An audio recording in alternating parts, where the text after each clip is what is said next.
The voyage started just like any other. The cargo ship SS Cotopaxi is making another journey to Havana, Cuba to deliver coal. It's November 29, 1925. For Captain Meyer and his crew, leaving Charleston Port, South Carolina, it will be the last trip the ship ever makes. Its route ran through the Bermuda Triangle. 2 days into the trip, the Cotopaxi sent out a distress signal. It had got caught up in a strong tropical storm and turned over on its side. The wind was very strong and there was powerful lightning as well. Rain gradually filled the ship's hold. Then there was a bright white flash, and the ship disappeared without a trace. Later, its wreckage was found in the Gobi Desert, which is in a completely different part of the world. All 32 crew members, including the captain, were missing. Of course, the part about the Gobi Desert is fictional. For one of his movies, Steven Spielberg came up with the idea that the ship was moved there by aliens. Still, in real life, the ship was never found, and its crew really did disappear. It was officially declared missing a month afterward, and nobody could find the wreck. It seems like a classic case of mysterious things going on in the Bermuda Triangle. But most mysteries are solved sooner or later. In 2020, the Cotopaxi was found. A man named Michael Barnett had moved to Florida to study shipwrecks off the coast. One wreck in particular really caught his attention. It was much larger than the others, and the locals called it the Bear Wreck. It was about 40 miles from St. Augustine in northern Florida, but no one had ever managed to identify the rusty hull. So Michael started to do some detective work. He measured the size of the shipwreck and started working through all the information he could find. He researched hundreds of old newspapers, leafed through insurance records, and looked at artifacts found on the wreck. After hundreds of hours of hard work, Michael was sure it was the Cotopaxi. But a few years before, there had been a rumor that the same ship had been found off the coast of Cuba. The Coast Guard found the wreck of a cargo ship about the same size that looked a lot like the one lost in 1925. Michael was sure they were wrong, so he teamed up with some science journalists and kept investigating. Soon they discovered something that seemed to confirm Michael's belief. Divers found brass valves with the letters SV on them in the wreckage of the ship. Michael suggested these initials referred to Scott Valve Manufacturing Company. The headquarters of this company was in Michigan, not far from where the Cotopaxi had been built. The company had probably supplied parts for the Cotopaxi. So the puzzle seemed to be solved. The Bear Wreck was really the missing cargo ship. But Michael still needed to work out why the ship had sunk. Did something mysterious really happen to the Cotopaxi in the Bermuda Triangle? Later, Michael found the testimony of the ship's carpenter among some old papers. The carpenter claimed that the hatches covering the coal on the ship had been in a terrible condition before it sank. Repair work on the covers wasn't finished before the crew got the order to sail to Cuba. So if the hatch covers were still broken during the trip, water could have easily gotten on board. This water probably flooded the hole during the tropical storm. This was the real reason why the Cotopaxi went down. There was really nothing mysterious about it. It was just a mistake made by ordinary people. But this is just one example out of dozens, or even hundreds, where ships and planes have gone missing in the Bermuda Triangle. We still can't explain some of these incidents. It seems like there really is something weird going on there. One of these strange events happened in 1948. A passenger jet was headed for Miami from San Juan, Puerto Rico. It disappeared in the same area as the Cotopaxi. The 32 people on board vanished without a trace. The weather was clear throughout the flight, but experts think that when the plane was about 50 miles from the coast, it could have been hit by a strong wind that knocked it off course. Years later, a similar plane was found in the area of the Bermuda Triangle, but because no one could work out the registration, it was impossible to say for sure if it was the same one. Something even stranger occurred not long before, in 1945. 5 planes went missing all at the same time. Some trainee pilots were practicing their navigation skills. But when they'd finished, it seems they couldn't find their way back home and disappeared. Many people assume they just ran out of fuel. This seems likely, but still, the circumstances were really strange. The trainees were being supervised by an experienced pilot who had 2,500 hours of flight time. He would never have let a group of newbie pilots get that far away from their base. Even now, people still debate what could have happened. Some insist the pilots ran into something supernatural out there in the Bermuda Triangle. But who knows? And here's another freaky thing that happened there which no expert has been able to explain: time travel. In 1970, Bruce Gernon was flying a plane from Andros Island to the Florida coast. When he was at 11,500 feet, a giant cloud appeared in front of him. It kept getting bigger and bigger, and he had no choice but to fly through it. As soon as he did, the plane was surrounded by darkness. It was as if the day had turned to night in a split second. Suddenly, Bruce began to see white flashes of light around him. They were so bright that they lit up the entire sky. But they weren't lightning bolts, although he couldn't really explain what they were. The plane continued through the strange cloud for almost a half an hour. Bruce noticed that the cloud changed shape during this time. The space around the plane turned into a tunnel. Then the tunnel started narrowing. Bruce became really tense as he tried to cope with the plane's controls. All his instruments and navigation equipment were going crazy, and the electronics stopped working. Then, a white light appeared at the end of the tunnel. Just like in the movies, the plane escaped the closing cloud tunnel at the very last second. Everything was fine, but now Bruce found himself in some white fog. He had no idea where he was. Then he managed to contact ground control. He was shocked when he learned that his plane was already in the airspace above Miami. It seemed that something impossible had happened. Bruce was meant to cover a distance of about 250 miles during the flight. This usually took 1.5 hours, but he had managed it in just 47 minutes. Almost 2 times faster than normal. When Bruce landed, he went to check the amount of fuel left in the tank. It turned out he'd used up a lot less than the normal amount of fuel as well. Could there be a logical explanation for the time-traveling plane? Well, records show that a large number of sunspots were detected on the surface of the sun that day, and there was a strong solar wind. This could easily have made the electronics and devices on the plane go crazy. But what about the mysterious cloud? The Florida coast is a place where 2 large air currents meet. One has a high pressure and the other is a low pressure one. This causes a lot of storm clouds in the area. But people still debate how Bruce was able to cover the distance so quickly. Some people say that some kind of mysterious dark energy was involved. Others say it was a gravitational anomaly that curves space and time. Others think that Bruce is just a fraud. We still don't know the truth. So, is there really something supernatural about the Bermuda Triangle? Or is it all just coincidences and made-up stories? The truth is that no more planes and ships disappear in the Bermuda Triangle than anywhere else in the world. Can we estimate how many ships and airplanes were lost in the Bermuda Triangle? Have their disappearances resulted from human error or weather phenomena? Let's try to find out. We have a curious story of the SS Cotopaxi. This ship vanished in 1925, traveling from Charleston, South Carolina to Havana, Cuba. It never reached its destination. Years later, in the 1980s, a wreck was found 40 miles off St. Augustine, Florida.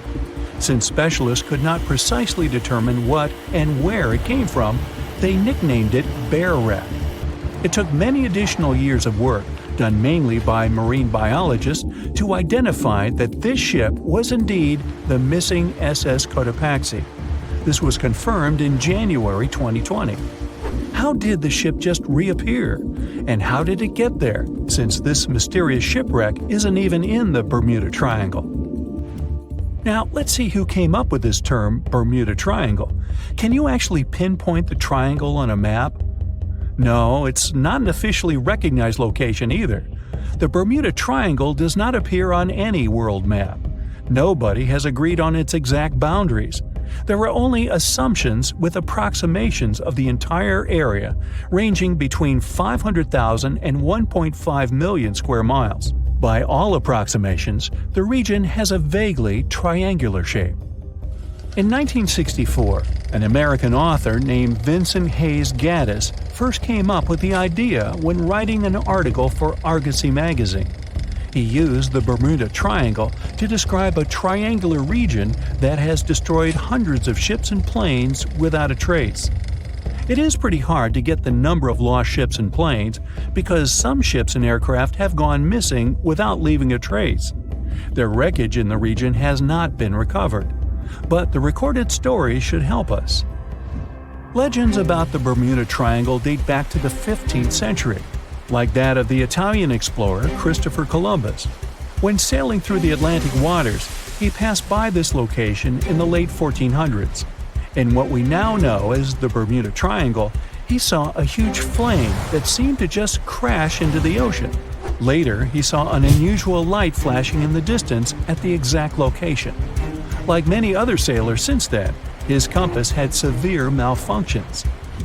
Flight 19, a Navy plane on a routine schedule back in 1945, also started the Bermuda Triangle legend. It was commanded by Lieutenant Charles Taylor, and it's recorded that he just got lost in the triangle for no reason.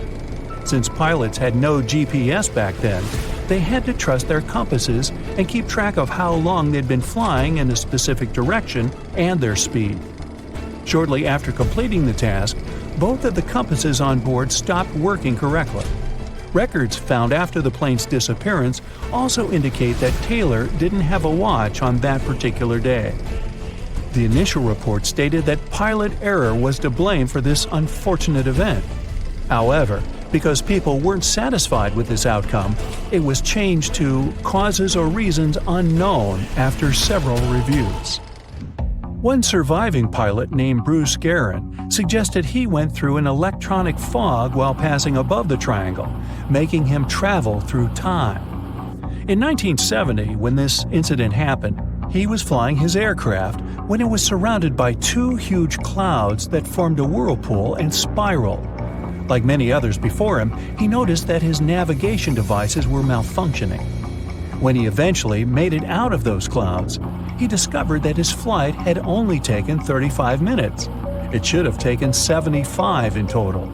Since he had no other reasonable explanation for what he went through, he believed he must have been pushed forward in time. It's not only strange-looking clouds that have been seen above the Bermuda Triangle. In 2014, a pilot recalled almost colliding with a flying object that he could not identify whatsoever. Some of these strange encounters were even caught on tape. It's the case of an early 2015 flight whose passengers noticed a curious object just floating over the ocean. The pilots have yet to figure out what they actually saw back there. Okay, not all of the possible explanations have been this unusual. Oceanographers, for example, have also tried to explain why ships disappear around here. So they recently came back to one of their old theories: rogue waves. These are immense walls of water that just pop up suddenly. If multiple such waves rise simultaneously, they overlap like a wave sandwich. If one single wave can reach over 30 feet tall and happen simultaneously, it can create a rogue wave that can surpass 100 feet high. These types of waves can quickly overtake even the biggest of ships. Meteorologists came up with their own explanation too: hexagonal clouds. These unusual types of clouds can generate winds of up to 170 miles per hour, and they're pretty significant too, some reaching 20 to 55 miles across. As such, waves inside these wind giants can go as high as 45 feet. The Earth's own magnetic force might also have something to do with it. Within the Bermuda Triangle, compasses point to true north, the geographic North Pole, rather than magnetic north, the shifting magnetic North Pole. Some have even explained that since these two perfectly overlap in the Bermuda Triangle, it can cause a magnetic phenomenon that could make navigational devices malfunction. It's called the Agonic Line. The problem is that scientists have discovered that this line moves each year. It might have passed through the Bermuda Triangle at one point, but it's now through the Gulf of Mexico. Other strange natural phenomenon found along the coast of Norway could help explain why the Bermuda Triangle has claimed so many ships. There are some deep craters there, measuring up to half a mile wide and are 150 feet deep. Scientists believe they were created by methane gas bubbles. This gas seems to be leaking from deposits hidden deep in the seabed. Once the gas reaches a certain quantity, it bursts to the surface and causes eruptions. So, do pilots and ship captains actually avoid this area today? Could this explain why there are fewer ships that get lost there nowadays? But if you've ever flown from Miami to San Juan, Puerto Rico, you probably know that's not true.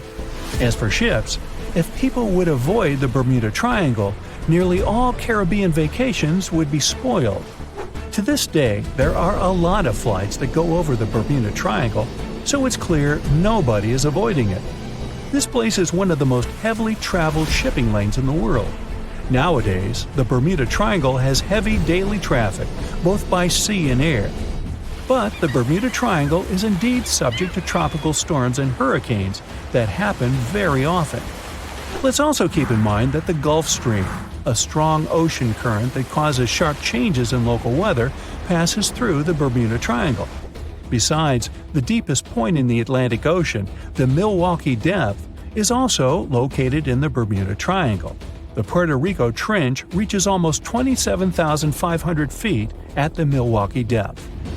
So, if you think about it, the whole mystery is a perfect combination of human error, bad weather, and a lot of ship traffic. This was confirmed by data provided by the U.S. Coast Guard. If you look at percentages, the number of ships or planes that go missing in the Bermuda Triangle isn't different from anywhere else. Disappearances do not happen more often than in any comparable region of the Atlantic Ocean. Official statistics say around 50 ships and 20 airplanes have vanished while traveling through this region. So that's another reason why the total number is so hard to pinpoint. Nobody could describe its rescue in official records if a boat was reported missing. There are also some events that, it turns out, didn't happen at all, adding to those false reports, like that of a plane crash back in 1937 off Daytona Beach, Florida, that local papers surprisingly revealed nothing about. There's a ship drifting somewhere in the ocean without a crew.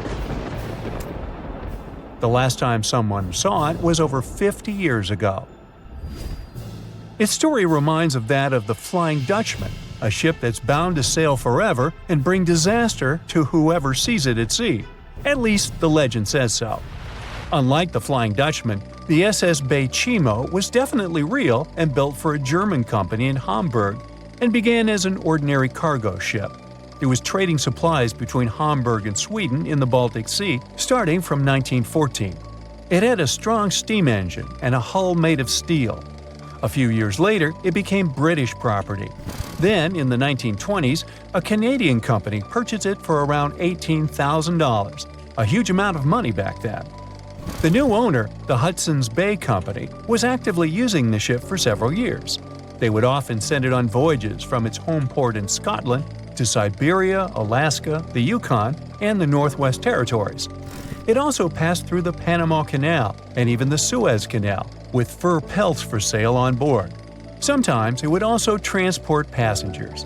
It had completed 9 successful voyages before this strip of good luck came to an end. Starting from the 1930s, SS Baychimo would have trouble with ice and storms. When it first got trapped in ice in October of 1931, some of the crew managed to escape to Alaska. 15 of 22 sailors decided to stay with their vessel and try to save it.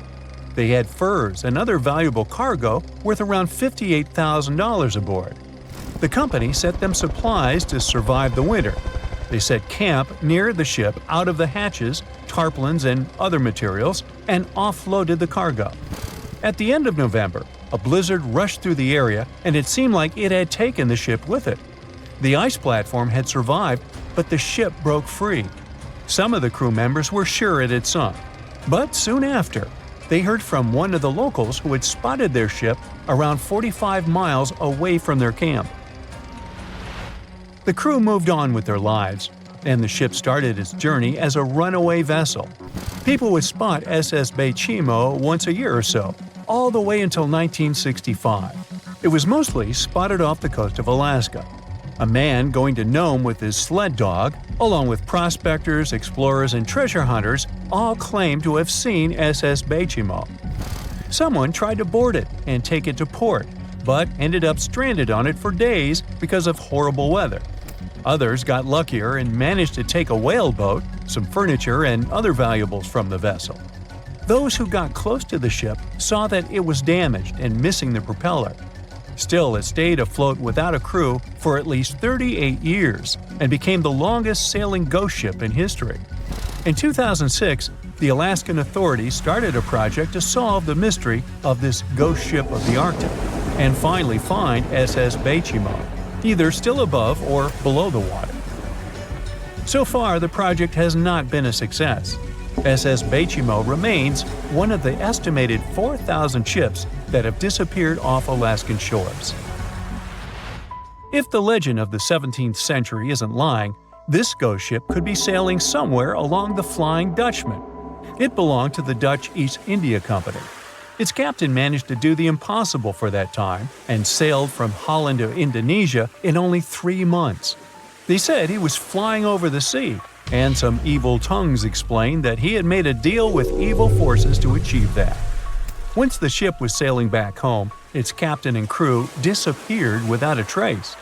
There are many versions of what happened to it. One of the first ones said it had tried to enter port at the Cape of Good Hope, got in a terrible storm, and sank as there was no captain to save it. Another legend says the captain had refused to obey the skies to let the ship sink during the storm. A scary life form then struck the boat and the crew, and it was condemned to forever wander without rest. Many sailors claim to have spotted the wandering Dutchman. The Duke of York, who was to become King of England, mentioned having seen it in Australian waters. Right after spotting the ship, the man who saw it first fell from the top of the mast and didn't survive. There were more encounters with this legendary ship up to the middle of the 20th century. Ships would nearly collide with it as the Flying Dutchman jumped out of the blue. Scientists have a more logical explanation for this mystery: Fata Morgana, not to be confused with Hakuna Matata. Now, when you're out at sea on a hot day and the air is all wavy, it feels like when you look at the road on a scorching summer day. That's because of something called atmospheric refraction. When light passes through different layers of air with different temperatures and densities, it bends and twists. Sometimes, under certain conditions, this bending of light can create really bizarre optical illusions over the ocean, like sightings of the Flying Dutchman. The Fata Morgana phenomenon can make distant objects appear distorted, stretched, or even lifted above the horizon. So you can see a ship far away, but because of the way the light is bending, it will look like it's floating above the water or even disappearing and reappearing. A Fata Morgana is most commonly seen in polar regions, especially over large sheets of ice that have a uniform low temperature. But you can see it anywhere, even in deserts and over lakes on hot days. The first stories about ghost ships go all the way back to ancient Greek and Roman mythology. One of the most famous ghost ships in history is the Mary Celeste. This brigantine was traveling from New York City to Genoa and was fully stocked with provisions, but missing a crew when it was discovered in the Atlantic Ocean in 1872. The crew's personal belongings were also there, completely undisturbed. The final entry in their log was made 10 days earlier. We still don't know what happened to its crew, and the ship has inspired many spooky stories and legends. The Lady Lovibond was another legendary schooner that is believed to have been wrecked off the coast of Kent in the middle of the 18th century. The story tells that the ship's captain, Simon Reed, had just got married and took his bride on board for a celebratory cruise, despite the superstition that it could bring bad luck. They were on their way to Portugal when the first mate, who is also in love with the captain's new wife, went mad because of jealousy, attacked another crew member, and then took over the wheel and steered the ship straight into the dreaded Goodwin Sands. No one aboard survived, and the schooner is said to reappear as a ghost vessel every 50 years.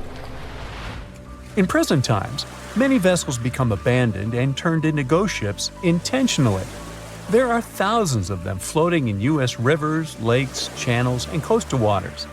Some people lose their boats in storms and other extreme weather. Others have to abandon their boats because maintaining them can cost 10% of the boat's price. Plus, docking a vessel can add up to several $1,000s every year. Most boats have been made of fiberglass, so an owner can't just recycle them as scrap metal. So, once they want to get rid of it, they often tie it to a dock and sneak away, or leave it floating far away from the shore, or just try to sink it. When ghost ships sink in shallow waters, they can cause damage to coral reefs, mangroves, marshlands, oyster habitats, and wetlands. Plus, they can collide with unsuspecting regular ships and cause real trouble. So, don't do that. Enough said. The moon shines brightly and illuminates the black water of the ocean. Thick fog descends on it in ominous silence. Then, it's suddenly broken by the creaking of wooden boards, followed by a rippling of the waves. Through the fog, you see the outline of an old, large ship. Its hull is rusty, and a strange cold is coming from it. But the most unsettling thing is that there's no one on the deck. The ship sails without a crew. No, this isn't a mythical Flying Dutchman, but a very real ghost ship. September 2nd, 2019. The British Royal Navy's ice patrol ship, called the HMS Protector, sails through the calm waters of the Atlantic Ocean. The time is 11 p.m. Some of the ship's crew are on deck, while others are sleeping in their cabins. The captain steers the ship and looks straight at the horizon. The sky is lit up by an orange twilight, and clouds float in the distance. Suddenly, against this beautiful landscape, one of the sailors notices the black silhouette of an unknown ship. The captain slows down and steers the ship a little closer to the mysterious vessel. This is an old cargo ship, 250 feet long. Attempts to contact the crew members lead to nothing. It seems the unknown boat is floating in the ocean by itself.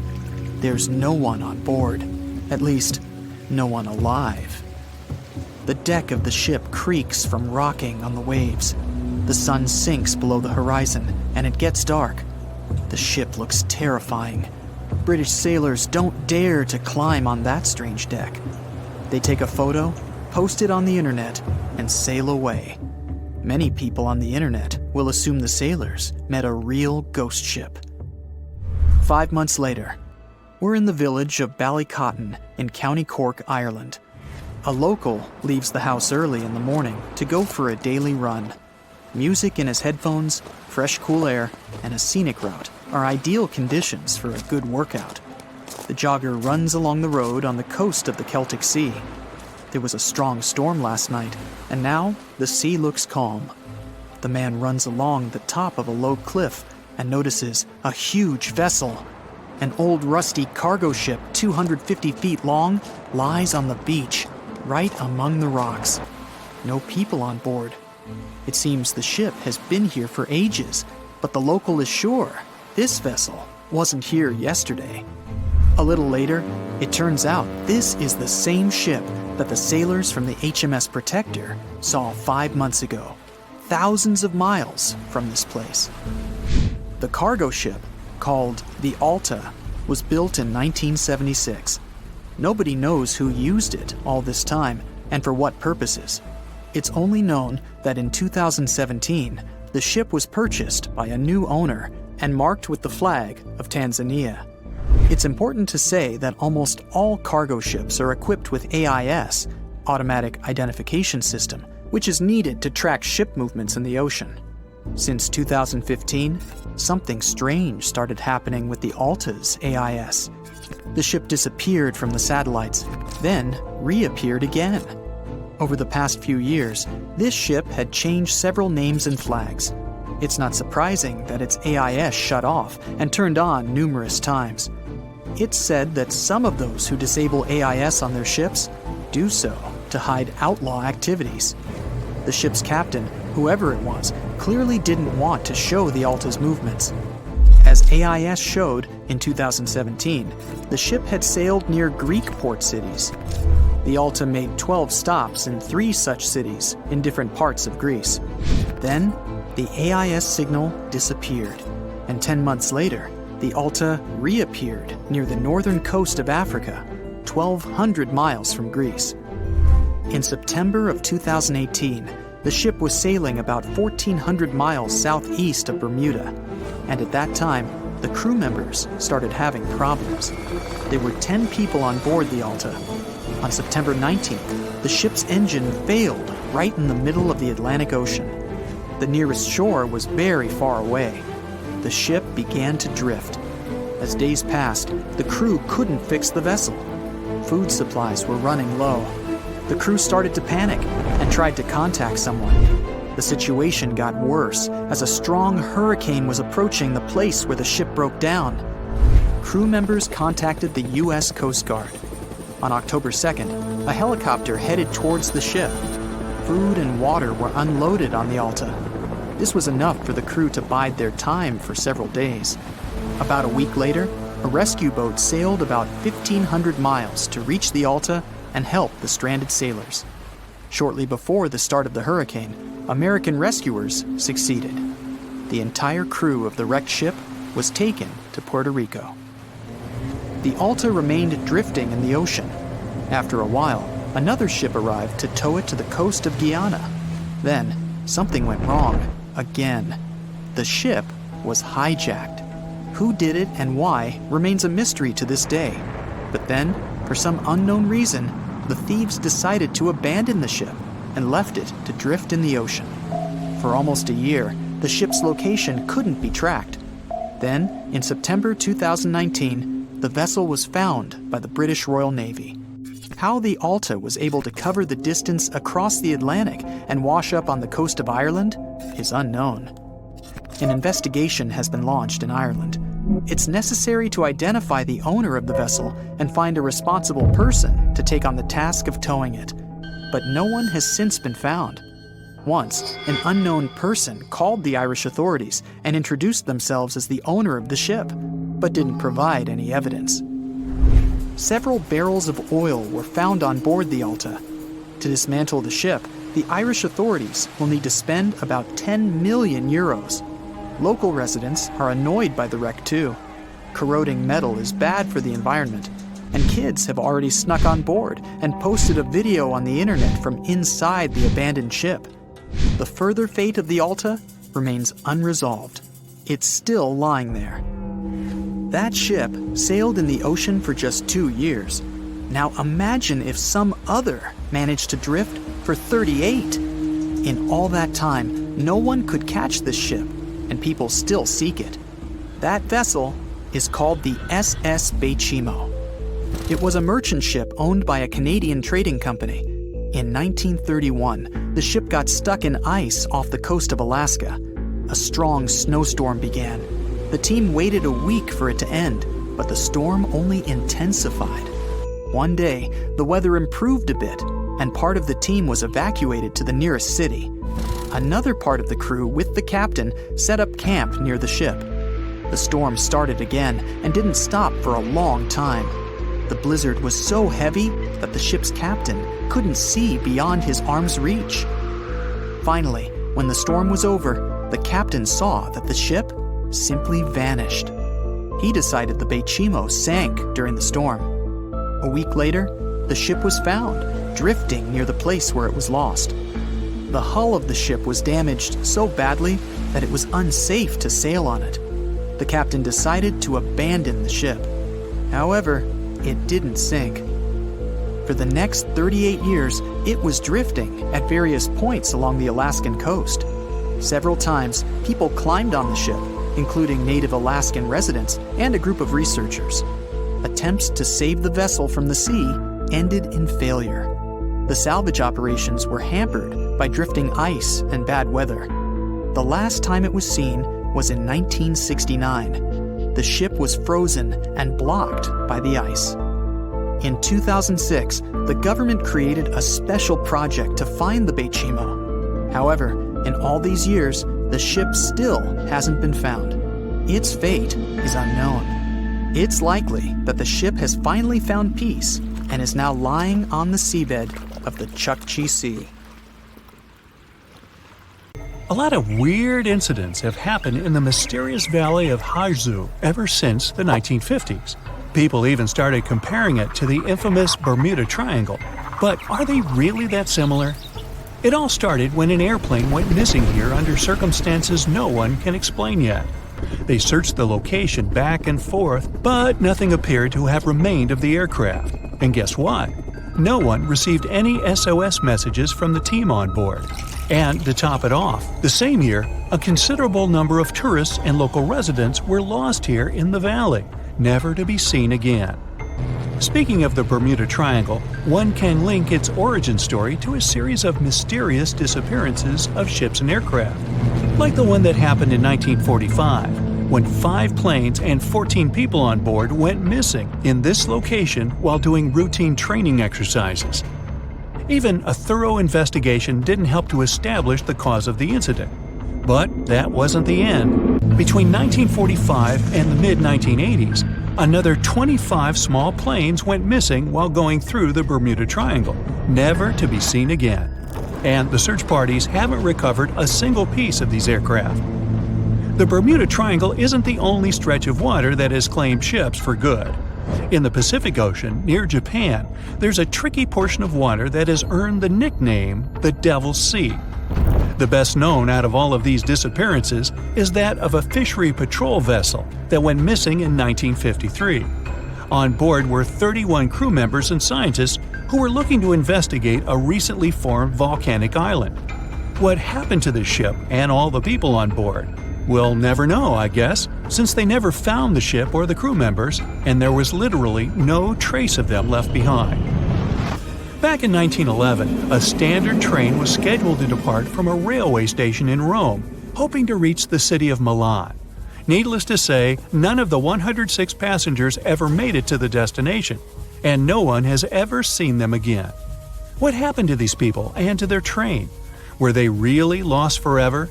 Some people seem to believe this isn't the case. As it was completing its journey, the train was supposed to pass through a long tunnel. It did enter it, but never came out the other end of the tunnel. Nothing was left of the train, and it seemed like it literally just vanished into thin air. Only 2 of the passengers were found, but they were quite unwell at the time, and their stories did not seem to make much sense. They spoke of a dense fog that they simply jumped out of because they got so scared. 15 years later, a story spread about a group of 104 Italian people that popped up in Mexico City, claiming they had arrived by train from Rome. If that's not weird enough, the story appears to have been reported back in 1845, 66 years before the train even departed in the first place.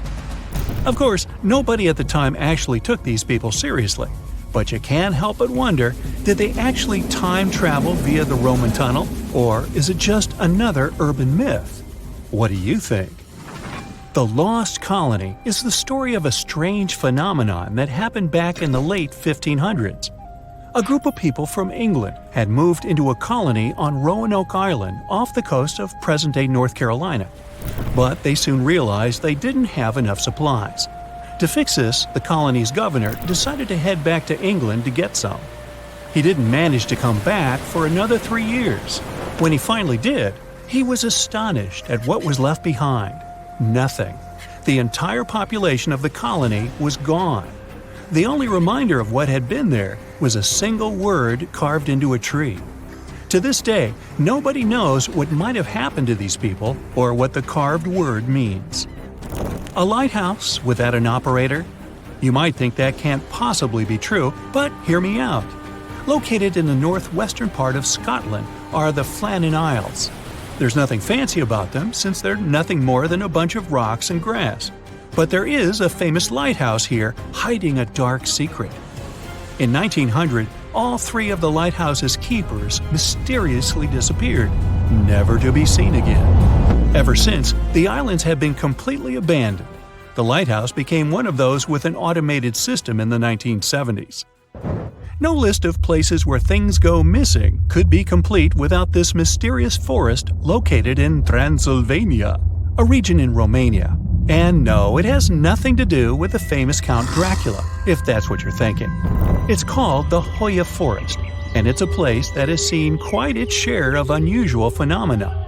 Not only do people go missing here, but others have experienced all sorts of weird noises, from female voices to whispers. Some people claim to have time traveled between the spooky trees of the Hoia Forest. They say they had literally skipped a few hours before they went back. The Yellowhead Highway is a stretch of road located in British Columbia, Canada. One section of the road has received a lot of attention throughout the years, starting with the 1960s because of some mysterious disappearances. These events have earned it the nickname Highway of Tears. There is no reasonable explanation as to why people keep going missing here. What is more striking is that most of these people were young women. This triangular area that stretches above the desert and the Sierra Nevada mountains in the state of Nevada received quite a bit of attention because of a disappearance that happened back in 2007. A record-setting sailor, aviator, and adventurer named Steve Fossett flew here in a small plane and then disappeared. They searched for Fossett intensively for months, but didn't find any traces of him or the aircraft. 1 year later, the mystery of Fossett's fate was finally solved when a hiker came across his ID cards, and later a search party found the plane's wreckage. It's one of the most visited natural resorts in the world, but Yosemite National Park carries some dark secrets of its own. Despite its beauty and abundance of wildlife, a total of 45 people went missing right here in this location. No one knows what happened to them. Hey, maybe we should ask the local bears. They might know something. There are even stories of people that disappeared from one region of the park only to pop up in a completely different location. This hasn't stopped over 3 million people that visit the park each year from wandering around this location, though. Whenever a ship happens to sink, you'd expect to at least find pieces of it on the bottom of the sea, right? Well, not if you're traveling through Lake Superior. It's located along the border of the United States and Canada, and became famous because of the great number of ships that went missing here. It may have something to do with the stormy winds, of course, but that doesn't explain why some ships simply vanish altogether, without a single piece of them ever to be found, not even at the bottom of the lake. It does gather a lot of tourists each year, though. They come here to scuba dive and see the remains of some of the ships that still lie here. The bottom of this lake even contains what's left of the notorious SS Edmund Fitzgerald. Back when it departed on June 7, 1958, it was the largest ship on North America's Great Lakes and, to this day, remains the largest ship ever to have sunk in the area. Similar to other events, the exact cause of the shipwreck remains a mystery.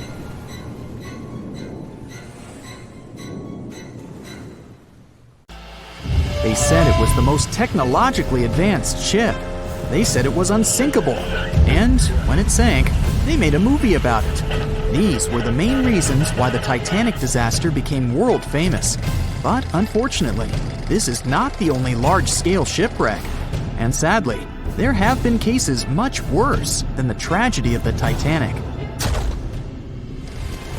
One of them occurred on April 27, 1865. The Sultana steamboat carried passengers and cargo daily between St. Louis and New Orleans. It was a pretty large wooden boat with 3 decks and was 260 feet long and 70 feet wide, almost twice the size of a basketball court. The ship could carry about 350 passengers, but on that unfortunate day, more than 2,000 people were on it. On April 23rd, she was making a routine voyage from New Orleans when it broke down. Something was wrong with the boiler, so the vessel docked in Vicksburg for repairs. At the port, the ship's captain, James Cass Mason, found out about an excellent opportunity to earn a lot of money. All he needed to do was to transfer a large group of former prisoners to the north. The captain agreed to do it, but the problem was that the boiler required a lot of time to repair. Mason was afraid that his competitors would take the job, so he decided to sail despite the malfunction the ship had. He patched up the holes in the boiler instead of a big repair and invited all the ex-prisoners on board. So, there was a broken boiler, an excess number of passengers, a lack of lifeboats, and not the best river conditions. Also, the captain refused to send the ex-prisoners to the hold, so they were all with ordinary passengers. There were strong chances for a shipwreck, but the greedy desire to earn more money was stronger. The Sultana went on a voyage and sailed up the river for 2 days. At this time, one of the biggest Mississippi floods in history began. The river overflowed its shores because of the flood, with the water level rising several feet. All the trees on the shore disappeared, and only the tops were sticking out of the water. The ship sailed opposite this powerful current, making the boiler work too hard. On the evening of April 26th, the Sultana arrived in Memphis, Tennessee, and they loaded even more, 120 tons of sugar and 200 passengers. She got incredibly heavy. Around midnight, the ship continued its dangerous journey. The captain sailed to barges to load a shipment of coal. At 1 a.m., the vessel left the barge. At 2 a.m., the broken boiler, unable to withstand the load, suddenly exploded. The Sultana was just 7 miles north of Memphis. Few people survived that day. The problem was that passengers trying to escape from the fire jumped into a cold river with a strong current. The Sultana disaster is considered the most tragic shipwreck in the history of the United States. The exact number of those who didn't survive is still unknown.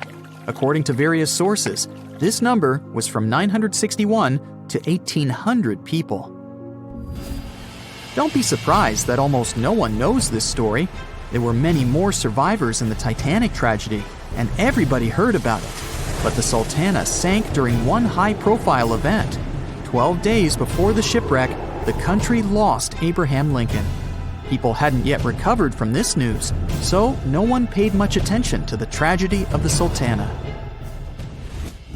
Many catastrophes happened quite recently by historical standards. One of them occurred in 2002. The ferry Joola was a Senegalese vessel. The ferry sailed twice a week, mainly along the coast of Dakar, carrying passengers who traded mango and palm oil. It made daily voyages and never faced severe problems thanks to modern rescue equipment and good repair service. But one day, the ship's crew discovered a malfunction and sent the boat to port. For almost a year, Joola was in a non-working condition, awaiting repairs. But it didn't get high-quality service. After poor maintenance, the ferry set off on its last voyage. On September 26, 2002, Joola sailed between southern Senegal and Dakar, and at 11 p.m. headed toward Gambia, where a strong storm began. The wind raised high waves, but this wasn't critical for the large passenger ship unless the number of people on board didn't exceed the established norm. Joola was supposed to carry about 500 passengers, but had many more people that day. Too many passengers, poor repairs, and a strong storm caused severe problems for the ship. But the main factor in the shipwreck was that Joola was only built for sailing in coastal waters, but that day, it sailed far from the shore. Big waves started rocking the boat, and at some point, it just turned upside down. The ship's deck went underwater, and its lower part stuck above the surface like an iceberg. All the passengers sitting in cabins fell on the ceiling and lost their orientation in space. There were no holes or damage in the ship's hull, and water flooded the lower decks for a long time. The vessel stood in a twisted position for several hours. Then, the boat began to sink when the water seeped through the deck and hold. The ocean was warm, but no one came to save the passengers. People had to wait almost 4 days to be rescued. Unfortunately, only a few managed to survive. The Philippines is a very dangerous area for ships. This place consists of several thousand islands and a vast area with shallow water. Ships can run aground and damage the hull with reefs and pitfalls. On September 20th, 1987, one of the most terrible disasters in navigation history occurred there. A Philippine passenger ferry called Dona Paz left one of the islands and sailed toward Manila. The sun was shining, the ocean was calm, and the visibility was good. But for some reason, the crew members didn't notice how the tanker Vector was approaching them. The two ships collided at low speed. The collision wasn't strong, but the problem was that the Vector had tons of oil on board, and the Dona Paz crashed into the cargo hold where that oil was stored. So it spilled all over the ocean, and then a spark slipped through. Not only did the two ships catch fire, but also filled with water. Both ships sank in a matter of seconds. Only a few dozen people survived that disaster. On September 27, 1854, the passenger ship Arctic sailed from Liverpool to New York. The fog came rolling down, and visibility got really bad. Another boat appeared out of the thick white haze, the French steamer Vesta. The ships were close enough to each other that a collision was inevitable. The French vessel was smaller, so it seemed to the Arctic's captain that Vesta had received a lot of damage. And while he was staring at the other ship, his boat got quickly filled with water. The captain gave the order to sail to the shore as fast as possible, but the ship's engines stopped working because of the flood. Then the ship's crew started to lower lifeboats with women and kids. Still, when rescuers found lifeboats with people, it turned out that only 87 out of 400 people survived, 65 crew members and 22 passengers. Surprisingly, there were only grown men among them. The ship's captain survived by clinging to the wreckage. All newspapers wrote about this story as one of the most terrible and shameful tragedies in navigation history. The survivors were criticized because they didn't save women and kids, and the crew members were accused of violating the law, since the safety of passengers should be higher than the safety of sailors. But despite this, none of them were brought to responsibility. Unfortunately, shipwrecks still occur to this day, but fortunately, there are fewer of them than before, thanks to modern navigation systems and radar. But no technology can guarantee there won't be a super strong storm or any other emergency that no one can foresee. Thick fog is rising over the ocean as the sun is slowly sinking towards the horizon. It's hard to see further away than a few dozen feet, but that's enough to notice a hulking, skeletal shape in the distance. As your ship approaches the figure, your heart beats faster, and then you make out the details of another vessel, abandoned by the looks of it. Ghost ships do exist, and their mysteries aren't always solved. Take MV Joyita, for example. It was a wooden vessel built in 1931 as a luxury yacht. It had served well to various people over 20 years before it was bought by a Samoan sailor and became a merchant ship. In 1955, though, Joyita's service came to an abrupt and mysterious end. On October 3rd, it set sail for another trading voyage that should have taken no more than 48 hours. Delays happen in the sea, so when Joyita didn't arrive on October 5th as scheduled, there was little worry yet. But then it failed to come on the following day too. There was no distress signal or any other sign of Joyita's presence anywhere between its departure and arrival points.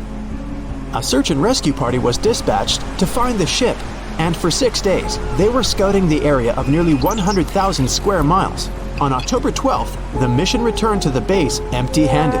Joyita vanished without a trace. It was only a month later that another merchant ship, Tuvalu, noticed the missing vessel far away from its route, drifting in the open sea and listing heavily.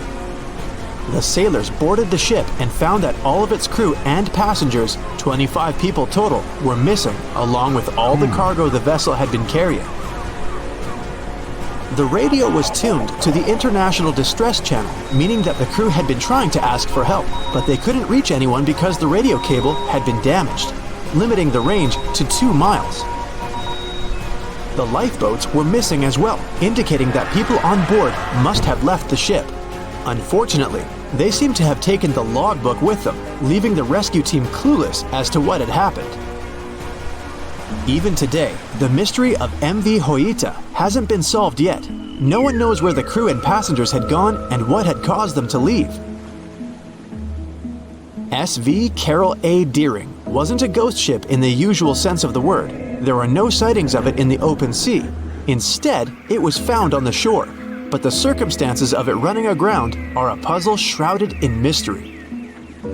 Carroll A Deering was built in 1919 in Maine, and it was a large vessel made for commercial voyages. Unfortunately, despite its large cost of construction, it had only served for a year before its last trip. July 19, 1920. The ship was traveling from Puerto Rico to Rio de Janeiro via Newport News to deliver a cargo of coal.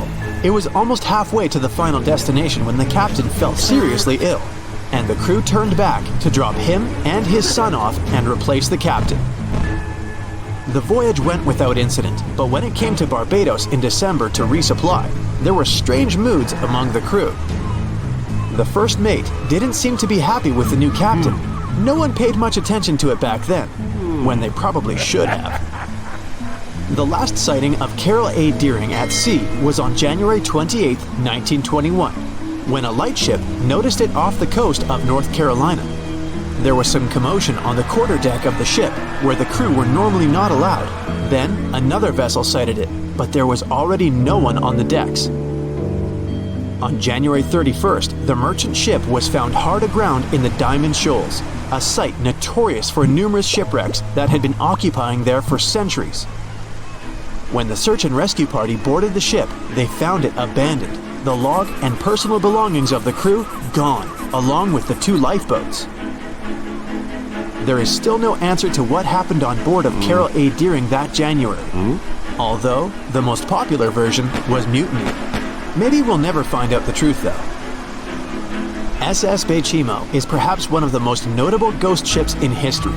This large cargo steamer was built in 1914 in Sweden and plodded its way dutifully over 16 years, trading provisions for pelts with native tribes of Alaska and Canada. But then, on October 1st, 1931, Baychimo got caught in pack ice. At first, it seemed the crew would be able to wait it out and continue on their route because the ship broke free in a couple of days. But in less than a week, it became caught again, this time for good. In another week, a rescue party was sent to fetch 22 of the Baychimo's crew, while another 15 remained behind to wait through the winter if necessary and get the ship back. But a month later, after a powerful blizzard struck their camp, the sailors went out of their shelters only to find the ship gone. Luckily, a few days later, a native hunter told them Baychimo hadn't been lost yet.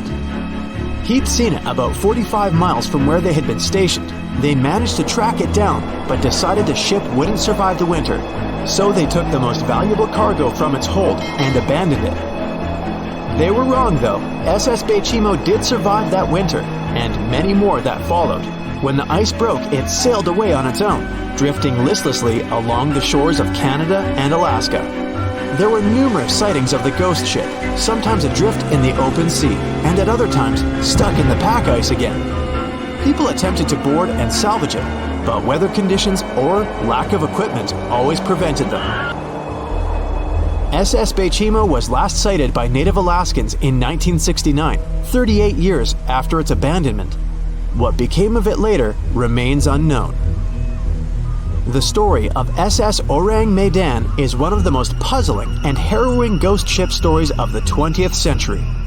No one even knows for sure if the ship even existed in the first place. It wasn't recorded in Lloyd's Shipping, the International Register of Ships, which makes it either a tall tale or a vessel that avoided being officially recognized for some shady reasons. In any case, the accounts as to what happened to the Medan vary. According to most reports, it was carrying some unknown cargo in the Indonesian waters when a distress call was received by another ship in the vicinity.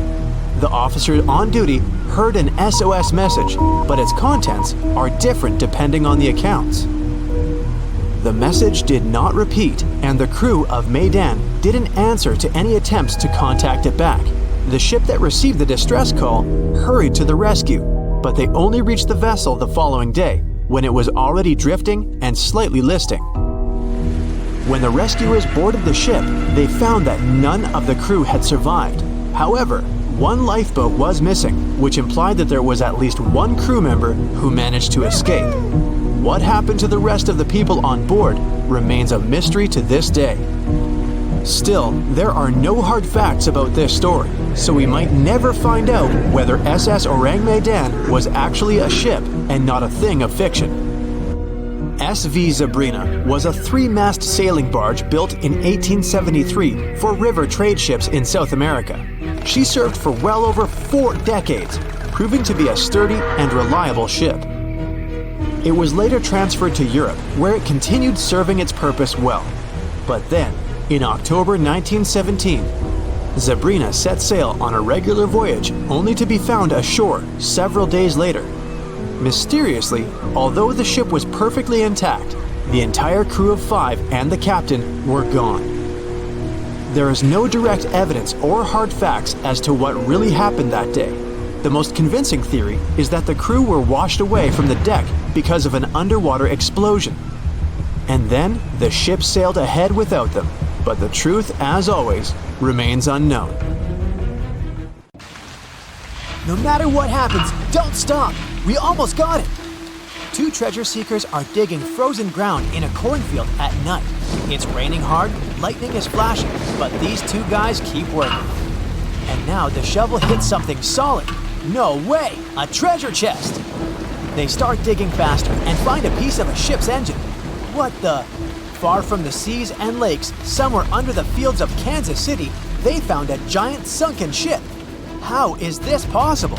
Now you'll see. Some people spend their lives searching for shipwrecks with treasures underground. One of them is explorer David Hawley. He's been looking for such ships far from the seas, rivers, and oceans for many years. He does this because he likes the feeling of adventure. The holds of these ships may contain chests of gold, antiques, and artifacts. And you can get a lot of money for them. David says you don't have to go into the ocean to find a sunken ship. They may be lying in your backyard. But why do ships end up buried underground among fields, farms, and plains? Let's find out using the example of steamboat Great White Arabia. According to old records, the newspaper clippings, this ship had been carrying about 200 tons of treasure before it sank in 1856. Many rumors and local legends said the ship was lying underground a few miles northeast of Kansas City. It was there because people deliberately altered the riverbed and channels of the Missouri River in the second half of the 19th century. They artificially brought the shores closer to each other. They narrowed the river to increase the flow's speed, so boats could sail much faster. In the 19th century, steamboats were the most popular means of transporting passengers and goods. Before railroads, they extended the western border across the Mississippi and Missouri rivers and brought supplies to people. That's why it was so important to increase the speed of their movement. So, on September 5, 1856, Arabia was sailing along such an estuary.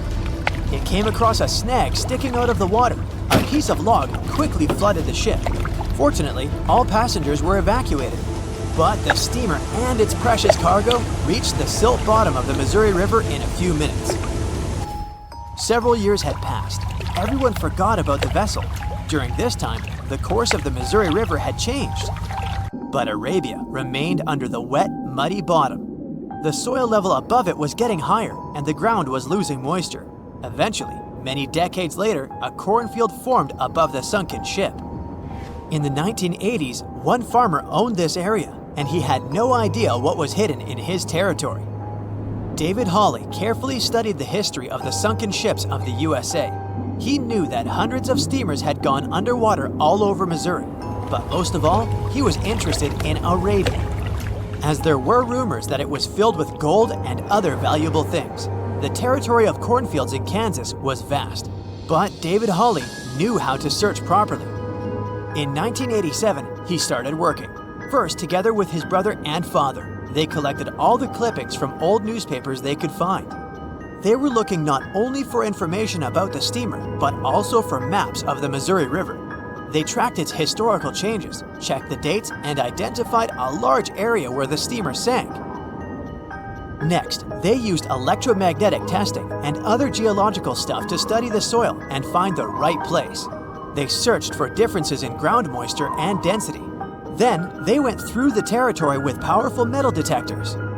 And so, by the fall of 1988, they had determined the location of the steamer. Arabia was the size of a football field. This gigantic vessel lay 45 feet underground, 4 stories down. But before they started excavating, they had to ask the owner of the cornfield for permission. For the farmer, this news was a big surprise. He agreed on the condition that the excavations would be completed by spring so that he could sow a new crop. Digging a giant ship in winter is much more difficult and expensive than at other times. It includes additional equipment, electricity, and heating costs. The team worked day and night. They financed the excavations out of their own pocket. Each invested more than $10,000 and took out a bank loan. Finally, they noticed the first details of the ship. The shovels hit the huge engine boilers and the deck. The goal had been achieved.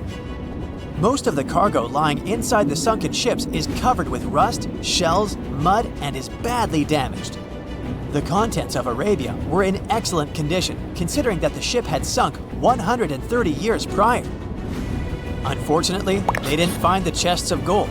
Still, they got several tons of other valuable cargo, household items of people who lived in the middle of the 19th century. It was a time capsule. The ship was carrying supplies for hundreds and thousands of people, and all these things were perfectly preserved.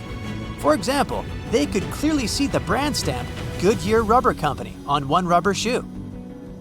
The longer the excavations continued, the more things David and his team found. In the barrels, they found plates from the 19th century. They were intact and usable. Also, there were clean clothes, thousands of pairs of shoes, harpoons, frying pans, and umbrellas. The ship was carrying cargo to supply about 16 small towns. Yes, it's not gold, but such artifacts are also precious. The contents of the ship could be worth millions. However, the crew wasn't going to sell these things. They made a museum on the site of a former fruit market in Kansas City. If you go there, you will immediately feel like you're in a department store of the 19th century. There are thousands of items in good condition. Even the matches here are dry enough to light up. It took David many years to present the entire collection from the steamship. He values each of the items and doesn't want to sell them. Anyone can come here, pay for a ticket, and find themselves in the past. Who knows, maybe there's an old ship hidden in your backyard too. Geologists found an older vessel in the hot desert of Namibia in 2008. This ship sailed back in the days when pirates scared sailors on the seas, and now it's inside a dried-up lagoon.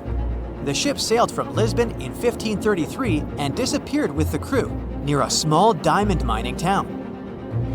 After almost 500 years, the hull had been badly damaged. Only the carcass of the ship remained, but the treasure hidden inside the vessel stayed intact. They carefully studied the boat for a long time, trying not to ruin anything. And then, 5 days later, they found a big old chest in the hold. Carefully opening it, they found gold coins there. Thus, the cost of the ship was estimated at about $10 million. The exact cause of the shipwreck is unknown, but experts believe the ship was destroyed by heavy cargo and bad weather. It went to the bottom of a lagoon that later became a desert. Some find an airplane in their backyard, others discover a ship, and one man found a passage to an ancient secret city in his house. This happened in Turkey in 1963. The owners of the building decided to make repairs. He went to his basement and knocked down the wall to turn this place into a living room. And so, behind one wall, he found a tunnel leading underground. The man thought it was some kind of a secret chamber. He went down there and realized it was something much more than that. It was an ancient city 18 floors deep. People built it in the years 780 to 1180 as a refuge from weather disasters and the invasion of enemies. This place also includes many underground tunnels that stretch for several miles in different directions. People could get to the town from different points using secret passages leading to these roads. The city can accommodate about 20,000 residents, livestock, and tons of food supplies. Archaeologists have also found a chapel, schools, stables, and public kitchens there. The movie Jaws came out in 1975, and since then, people have been terrified of sharks.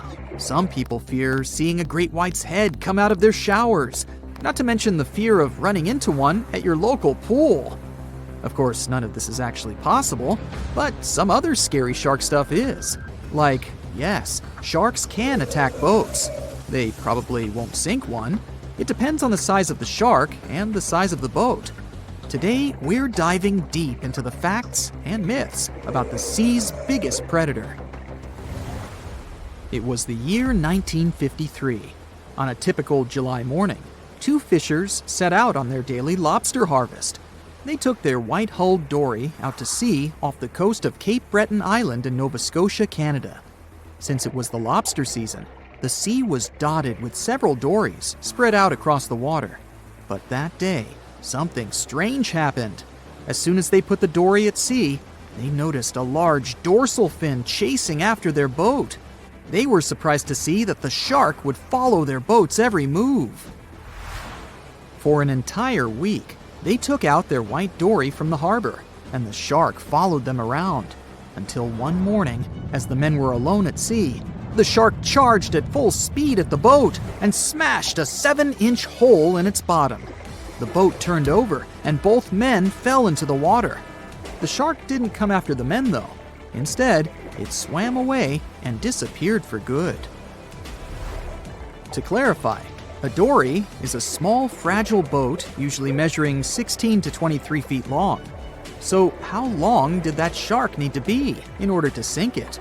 Well, as soon as the boat was retrieved from the ocean, researchers found something interesting.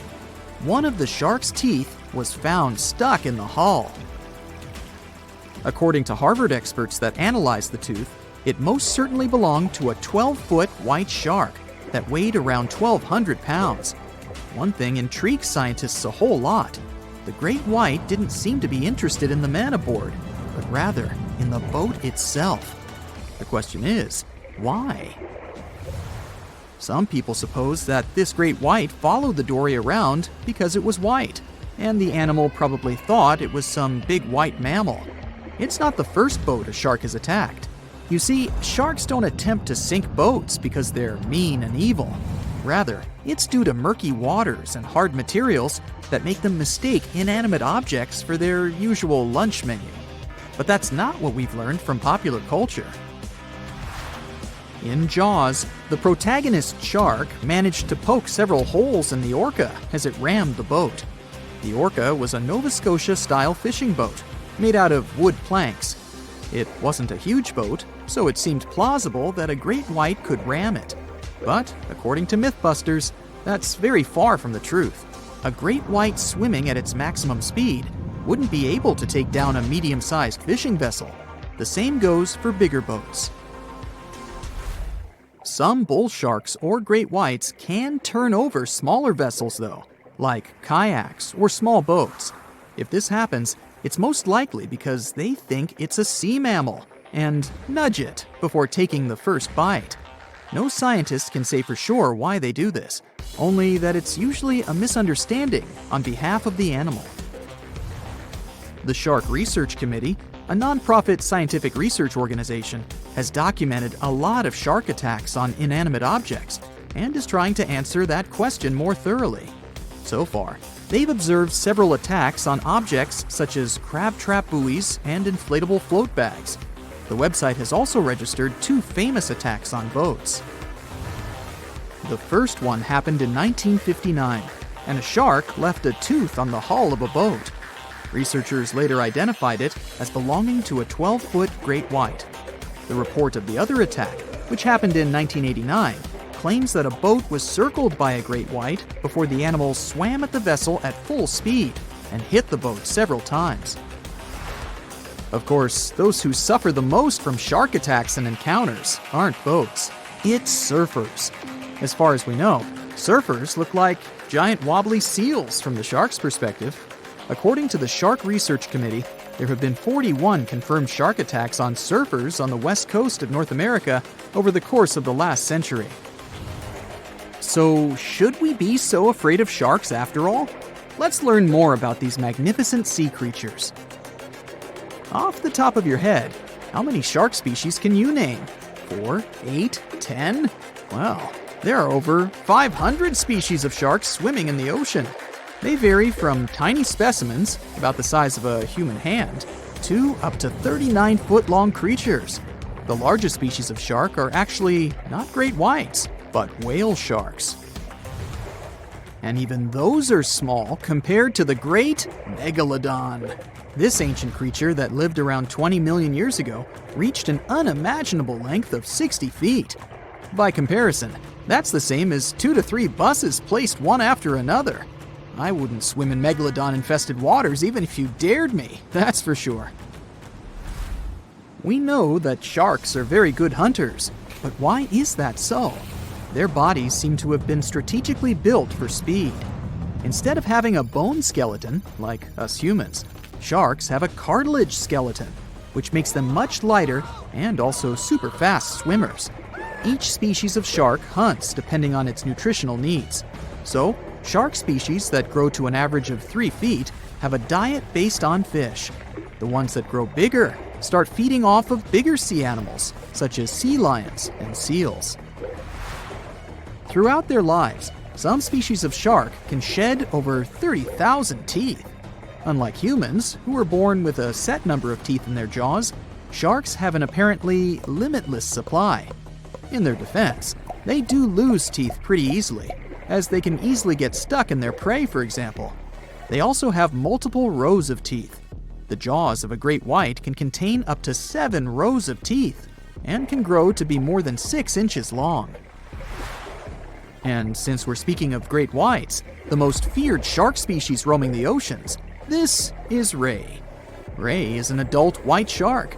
He can swim up to 50 miles a day, so he needs a lot of fat in order to keep his body functioning. Funny thing about Ray, when he opens his jaws to hunt, his eyes roll back together with his head, so his sight is hindered when he's taking a bite. Now, he does like it when the water is murky and underwater visibility is low. That's because it makes it harder for his prey to spot him coming.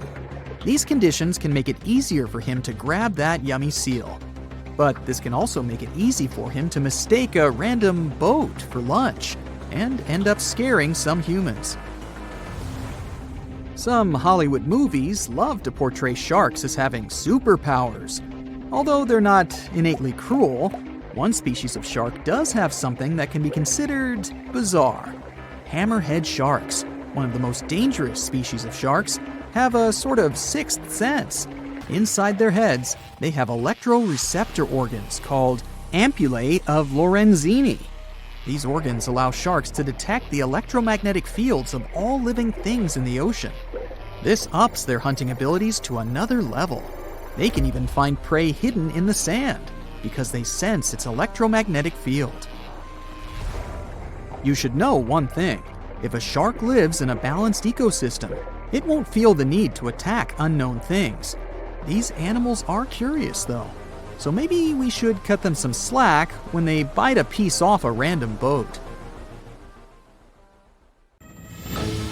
As an experienced sailor and the first man to ever sail non-stop on his own around North and South America, Matt Rutherford has seen a lot during his voyages.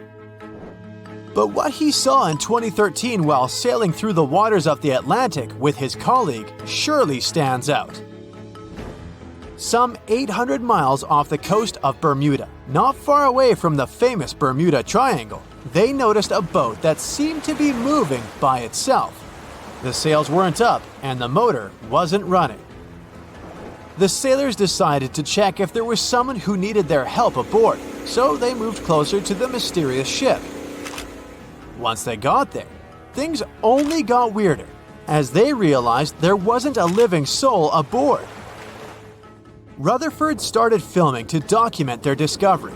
The boat looked so awfully abandoned that they expected to find some pretty scary things in there.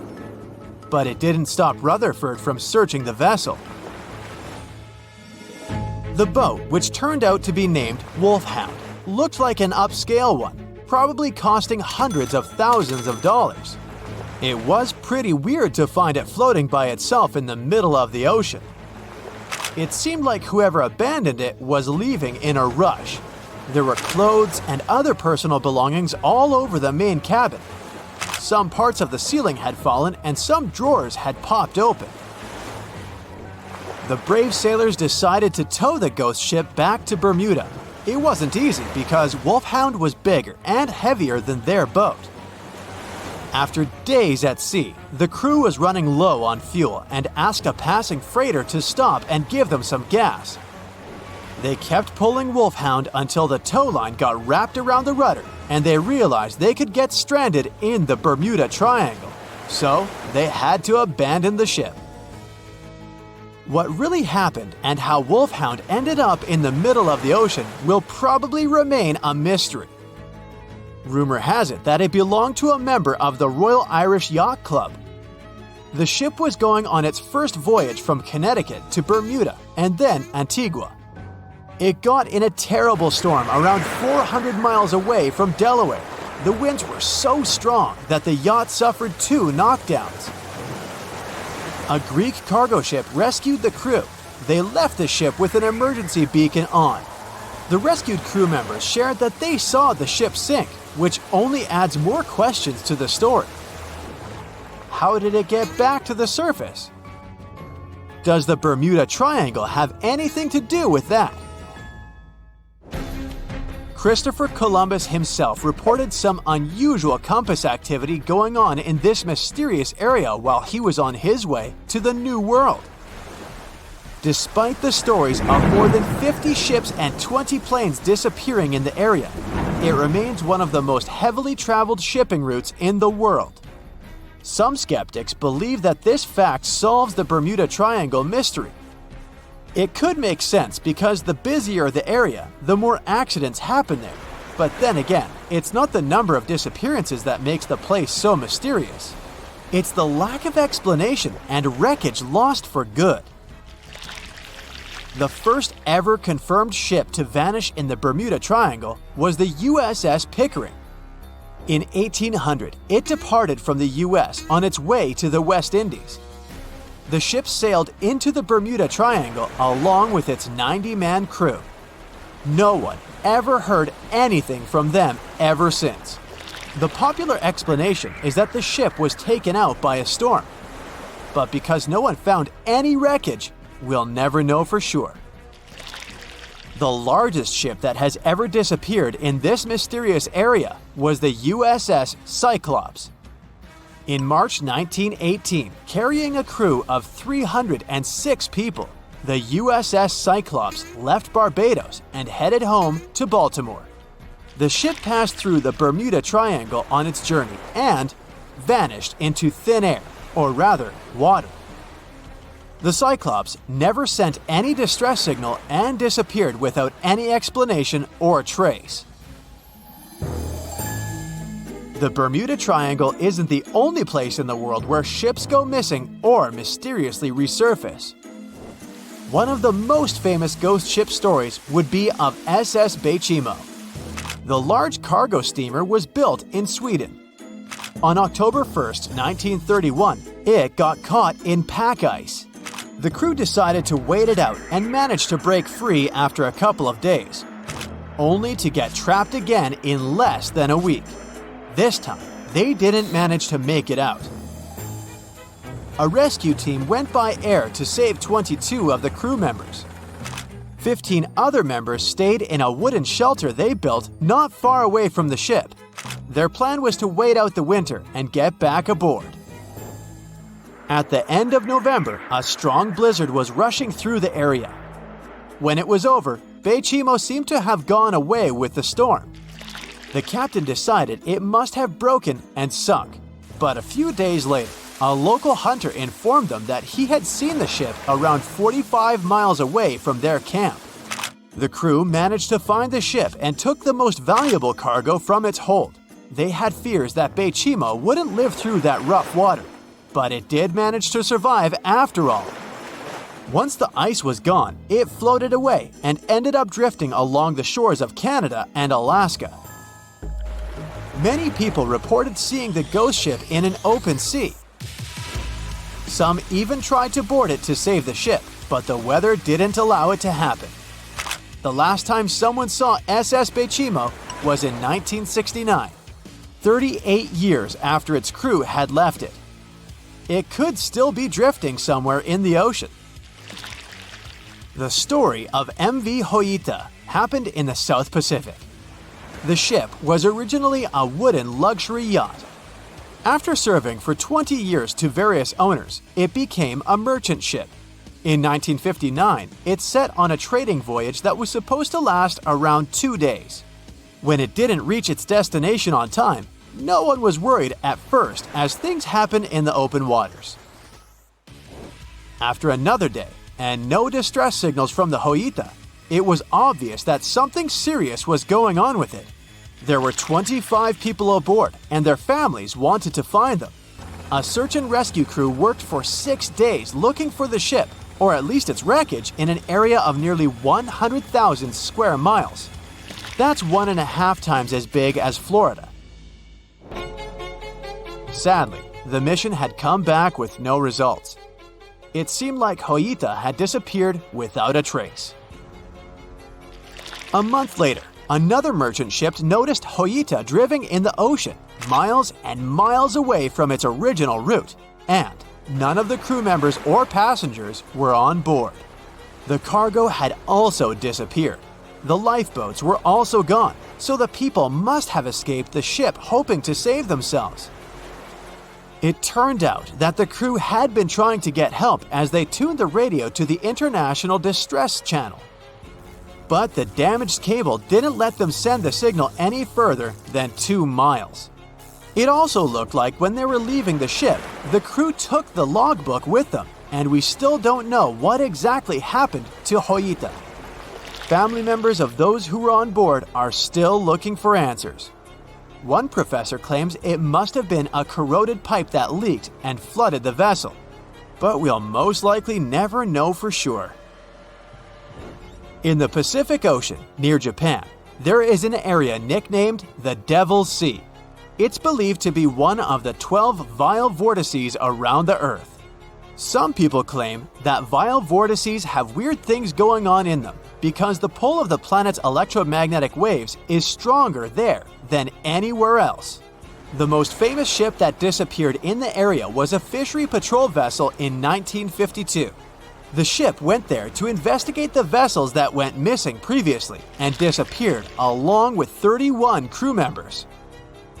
Scientists who don't believe it was a mysterious disappearance blame the underwater volcano eruption for what happened.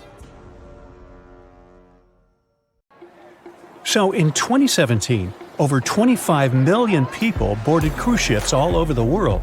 Now, if you're keeping count, that's more than the total population of Greece. It's become America's favorite choice when it comes to going on vacation. It's easy to see why hopping aboard a cruise ship becomes more popular each year. Heading out on a cruise is also coming back in style with newer generations. 2/3 of Gen Y and millennials say that cruising is their new preferred type of vacation. How's that? Well, let's see. It's easy to plan in advance. On board, you can find activities for all family members, and you get a chance to visit several different destinations in one trip. An added bonus of booking a cruise? You can sample various places for a future time off. The entertainment on board is often top-notch, providing passengers with an added taste of luxury. And the amenities and accommodations are generally very reliable. Not to mention that it gives tourists that feeling of actually getting away from everything that people strive for while out of the office. Royal Caribbean International is one of the largest cruise lines in the world, with just over 19% of the cruise market as of 2018. Its current fleet is divided into many different classes of ships, including the Voyager class, Radiance, and Quantum. The latest addition to the Royal Caribbean International's impressive fleet was built in 2018. Wonder of the Seas is now the largest cruise ship in the world. Since this spectacular liner has just had her maiden voyage in March 2022, let's look at some of the incredible perks it has to offer its passengers. For starters, the boat is so big that it had to be split into neighborhoods. Well, it figures since Wonder of the Seas can accommodate almost 7,000 passengers. Fond of New York? Well, no worries. Wonder of the Seas has a central park of its own, with an estimated 10,000 plants to check out. The ship's central park is a feature of all Oasis-class ships, being one of the so-called neighborhoods. Let's look at some other areas, shall we? Like this boardwalk, a place that includes an arcade, a candy store, and a sports bar. It's best suited for long walks. There's a pool and sports zone on Wonder of the Sea. These areas feature the ship's numerous pools and hot tubs. There are many activities to check out on the sports court. Then there's the Royal Promenade, or Promenade if you prefer. That's the main road on Wonder of the Seas, with bars, lounges, and places to grab a cup of coffee, or a luxurious latte. The entertainment neighborhood is the focal point for leisure activities on the ship. Here, guests can find a comedy club, an ice skating rink, and even a theater. The spa and fitness area is a tranquil zone with a huge array of treatments available. The fitness center is free of charge, by the way, so there's no excuse for guests to skip a leg day. An extra 8th zone was added to Wonder of the Seas. It's called the Suite Neighborhood. This is an exclusive area designed for guests staying in the suites. Oh, now I get it. It's located at the top of the ship. Guests here have designated staff members called Royal Genies. Yeah, if you rub a lamp in your suite, they appear. Nah, not really. The genies are similar to butlers. They can cater to just a few cabins. Of course, the cruise line wants to divert other guests from asking these crew members various questions and taking their time. That's why the genies don't wear name tags in public areas. As for its itinerary, Wonder of the Seas was initially supposed to be homeported in China, but Royal Caribbean decided to move the liner to the United States. In March 2022, the ship started its journey with 7-night Eastern and Western Caribbean itineraries. In May 2022, Wonder of the Seas is scheduled for a trip to Europe, with Western Mediterranean cruises from Barcelona and Rome planned for its guests. Passengers will also be able to visit Palma de Mallorca, Spain, and Capri, Italy. When the summer season is over, Wonder of the Seas is scheduled to return to Florida to offer year-round sailing starting November 2022. And by the way, there is no truth to the rumor that a special cruise only for highly allergic and hay fever sufferers will be called the Wonder of the Sneeze. Nope, not at all. Now, it's hard to imagine a ship so massive that can accommodate so many amenities on board. For example, the Titanic was the largest ship of its time, measuring 882 feet in length. And Wonder of the Seas is not only 1,188 feet long, it's also 36% taller and 34% wider. Speaking of lifeboats, which I am about to, Titanic had a mere 20 lifeboats on board, which was tragically not enough to fit all the passengers after the ship hit the iceberg. But Wonder of the Seas has an even smaller number of lifeboats, 18 to be precise. Sounds weird and dangerous? Well, not really, given that each of these lifeboats can accommodate up to 370 people. It means that all the passengers and crew members, an estimated 8,000 people if fully booked, are going to be safe in case of an emergency. If we could somehow have a race between the two ships, well, Titanic was in fact the faster ship out of the two, beating Wonder of the Seas by 1 knot per hour. Cruise ship passengers today are more interested in the experience rather than the speed of the boat itself. That's why how fast a ship can travel is not an extremely important aspect nowadays. In terms of costs, Titanic cost around $7.5 million at the time of its construction. It's the equivalent of about $200 million today. How about Wonder of the Seas? Well, it cost a staggering $1.35 billion to build, making it 6 times more expensive than the Titanic. How about we compare ticket prices? Well, in this case, the least expensive ticket on Titanic was £7. It's about $1,000 today. The cheapest ticket on Wonder of the Seas is currently $423, but prices may vary depending on the location, season, itinerary, and how much you tip your royal genie. And I know you were going to ask, how about icebergs? Well, Titanic steamed in the frigid North Atlantic, where you had to be on the lookout for those. Wonder of the Seas will be cruising the balmy Caribbean, where the worst thing you can hit on is 17 in blackjack. Oops, busted. Anyway, set side by side with its other sisters from the Royal Caribbean Fleet, Wonder of the Seas is equally as impressive.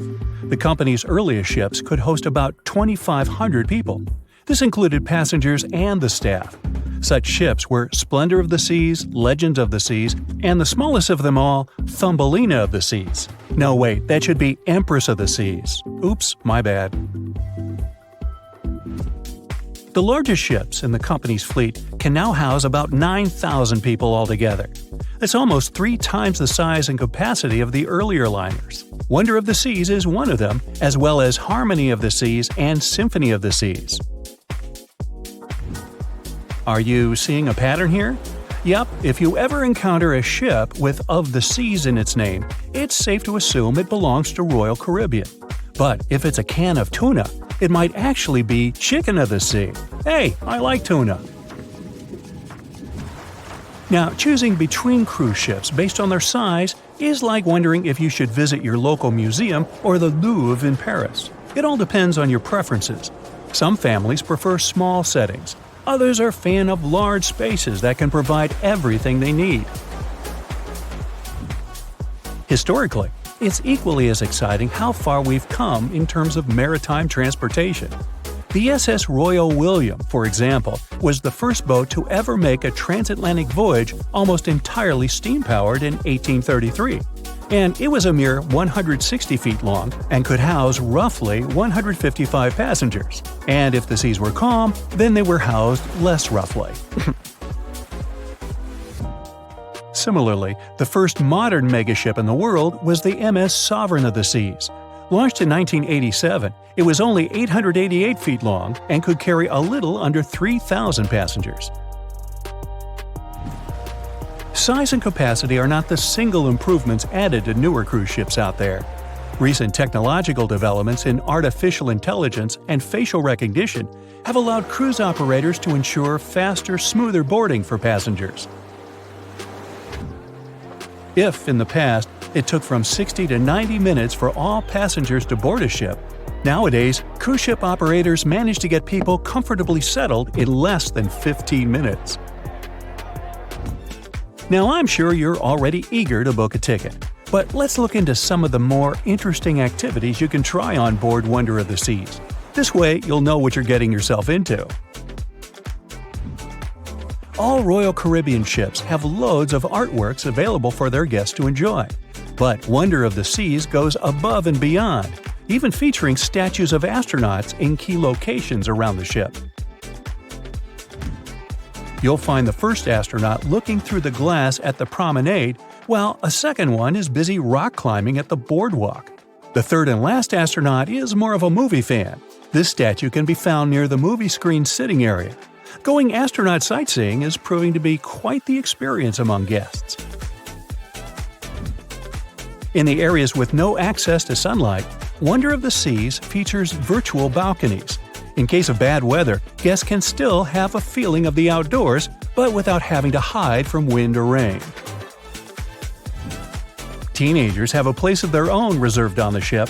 There's a special club with a private hot tub, selfie area, games, and comfortable seating. The inside part of this club features a vending machine, an interesting collection of literature, and tables for foosball. Well, sign me up. April 1912 marked one of the most terrible tragedies in the history of the world. The most unsinkable vessel, the pinnacle of engineering at that time, the huge Titanic, sank. On that dark, moonless night, the ship had many chances to save its passengers. There was another ship just a few miles away that could have saved the Titanic, but it didn't. It wasn't a phantom ship, and it's not some legend or a theory. This is a documented reality. There are records and witnesses' statements confirming this, but why didn't this ship help? Let's find out what happened that night by looking at these events from 3 different points of view. Let's start with the Titanic version. 11:30 p.m.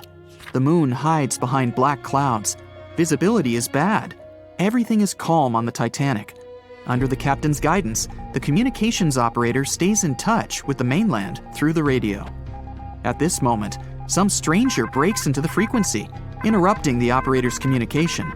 It's unclear what this strange man wants and what he's talking about. The operator doesn't try to figure it out. He shouts at the guy, demanding him to disconnect. The connection is interrupted.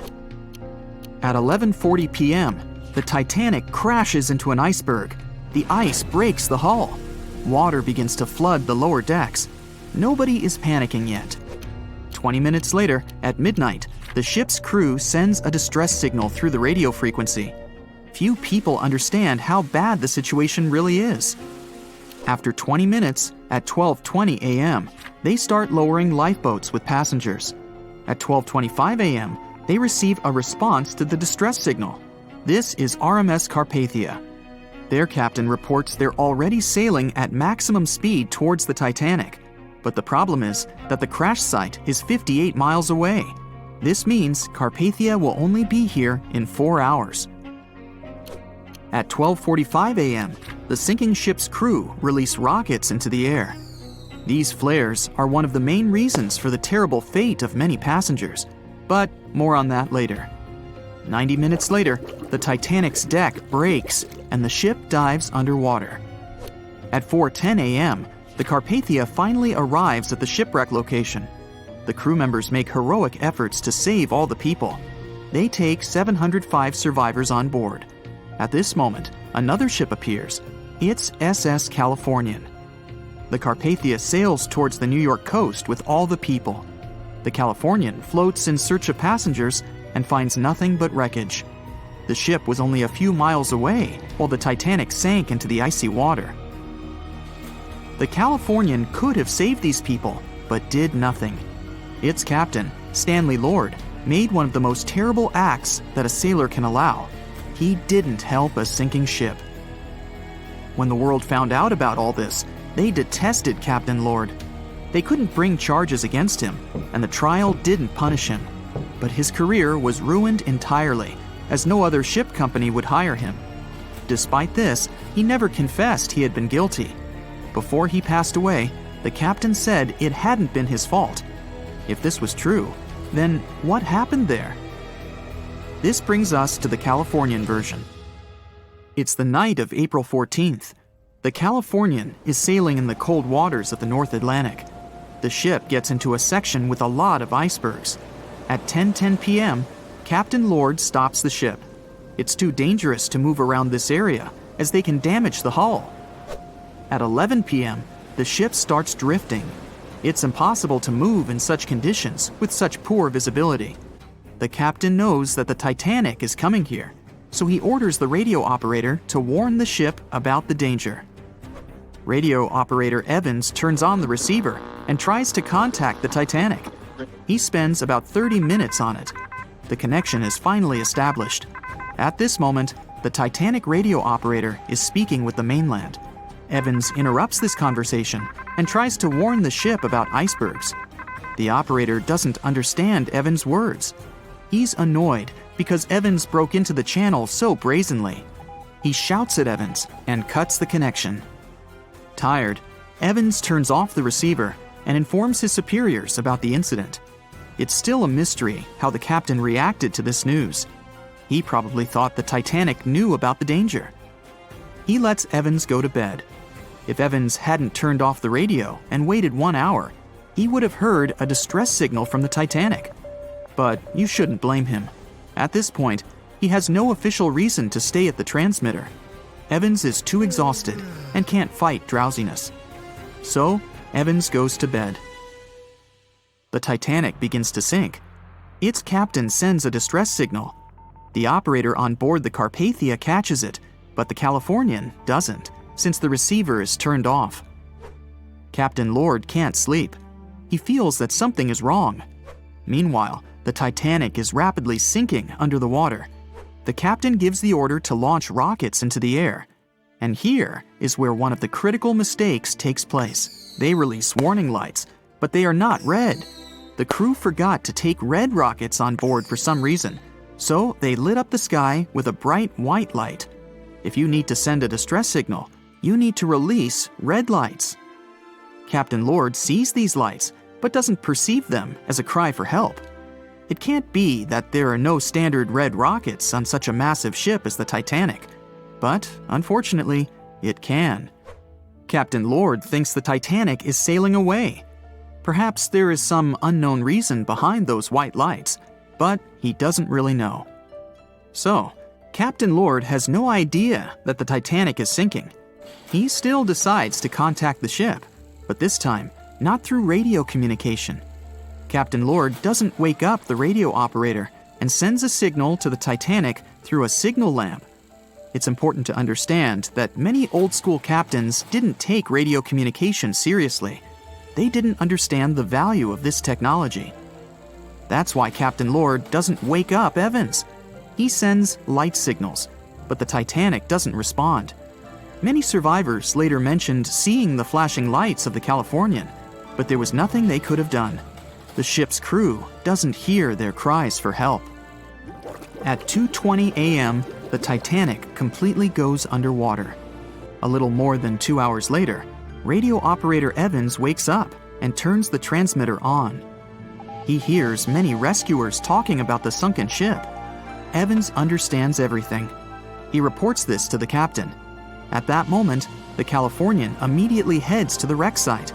They meet Carpathia there. With the survivors on board, it sails towards New York. The Californian stays sailing and looking for people. They find nothing but wreckage. The Californian returns to the mainland. The news about the ship that could have saved the Titanic is spreading all over the country. The trial begins. Captain Stanley Lord and the crew tell their version. They say their ship had been standing still. Many people don't believe them, and some of the surviving passengers claim to have seen the Californian sailing by. Still, the judge declares them innocent. 1962. Captain Stanley Lord is a very old man. He calls a notary to confess something. The captain makes his last remark about this case. He swears he's not guilty. But if it wasn't the Californian sailing past the Titanic at that moment, then what? The Samson theory could answer that question for us. The sealing ship Samson is sailing in the cold waters of the North Atlantic. The crew aren't sleeping. They carefully study the surroundings, but not because they're afraid of icebergs. They're scared of meeting with the U.S. Coast Guard. The Samson ship's crew catch seals, which is illegal. At 12:45 a.m., Samson's captain sees white signal rockets. The team is sure it's the Coast Guard. They turn off the lights and sail away. It's dark, so they don't notice the sinking Titanic. They return to the coast of Iceland and hear about the disaster. They realize they have abandoned the drowning passengers. The nephew of one of Samson's crew members reads about this story in his uncle's diary. The nephew asks for permission to publish these recordings. All the people realize that Captain Lord wasn't guilty, but unfortunately, he didn't live to see this moment. Actually, it's still unknown who is guilty in this story. 2 ships were nearby the Titanic. Their captains were adequate people. They would have helped save all the passengers. Their fault was that they couldn't understand what the Titanic wanted on that dark night. Someone forgot to put red flares in the box. This small but fatal detail was one of the leading causes of the tragedy. The Bermuda Triangle is one of the most heavily traveled shipping routes in the world. Some skeptics believe that this fact solves the Bermuda Triangle mystery. Statistically, the busier the area, the higher the frequency of accidents and disappearances. While this makes sense, it's not the frequency of disappearances that's responsible for the mystery of the Bermuda Triangle. It's the lack of explanation or wreckage found. On his very first voyage to the New World in 1492, Christopher Columbus sailed through the Bermuda Triangle. Columbus reported that one night, when he was on the deck of the ship, he noticed a giant light appear in the distance, unlike anything he'd ever seen before. Columbus looked at his compass for direction, and it gave off erratic readings. You might have noticed that the Bermuda Triangle doesn't appear on any world map. This is because official institutions refuse to acknowledge that the area actually exists. No one exactly knows how many ships and planes have disappeared in the Bermuda Triangle. The rough estimate is 50 ships and 20 planes. Most of the time, the disappearances had no explanation and no wreckage has ever been left behind. When the TBF Avenger planes went missing, a massive search operation was conducted. Boats and planes searched the Bermuda Triangle for any signs of the aircraft. One of the boats searching was a PBM-5 Mariner airboat. The airboat took flight at 7:27 p.m. and called in a routine radio message 3 minutes later. Then, it was never heard from again. No trace was ever found of the rescue airboat or the 5 Avenger aircraft. A huge investigation was launched into the disappearance of all these vehicles, but nothing was ever discovered. The Bermuda Triangle is home to some pretty intense and unexpected weather. Storms build up quickly and unexpectedly, then disappear soon after. If you blink, you might miss it. This could explain why few distress signals are issued. Pilots and sailors never saw the weather coming. A popular theory suggests that rogue waves are responsible for the many disappearances. Rogue waves are called extreme storm waves by scientists. They occur when different weather patterns take place at the same time and cause large, unexpected waves that reach up to 100 feet tall. Witnesses say that the waves look like giant walls of water. These waves could explain why ships go down fast and without leaving any trace. Just off the coast of Japan, you'll find the Bermuda Triangle of the Pacific Ocean. They call it the Devil's Triangle. Between 1950 and 1954, 9 ships disappeared in this area without leaving a trace. The ship Kyomaru 5 was sent to investigate these unexplained disappearances when it also vanished. After this incident, the Japanese authorities labeled the area as a danger zone, and sailors were encouraged to avoid it. Some people blame all disasters on the extraterrestrial paranormal activity. Others suppose it's all about raging natural phenomena. Some scientists believe the cause of anomalies is the environmental changes. Also, there's a really high concentration of methane hydrates on the bottom of the ocean in the Pacific Bermuda area. This gas tends to set off, and when it happens, bubbles start forming on the surface of the water. These gas eruptions can interrupt the ability to float and can easily sink a ship. Because of this chemical reaction, there won't be even a trace left. Underwater volcanoes are said to be another possible explanation for the Japanese Dragon's Triangle. In fact, they can take down even small islands. Luckily, nobody lives there. It's a pretty common thing in this area that some of them disappear underwater and others appear out of the blue because of seismic activity. You'll never find the Dragon's Triangle on any official map of the world, so nobody's quite sure about how large it is in reality. In July 2015, 2 teenagers disappeared after setting sail off the coast of Florida. There's some mystery about what the 2 teens were really getting up to.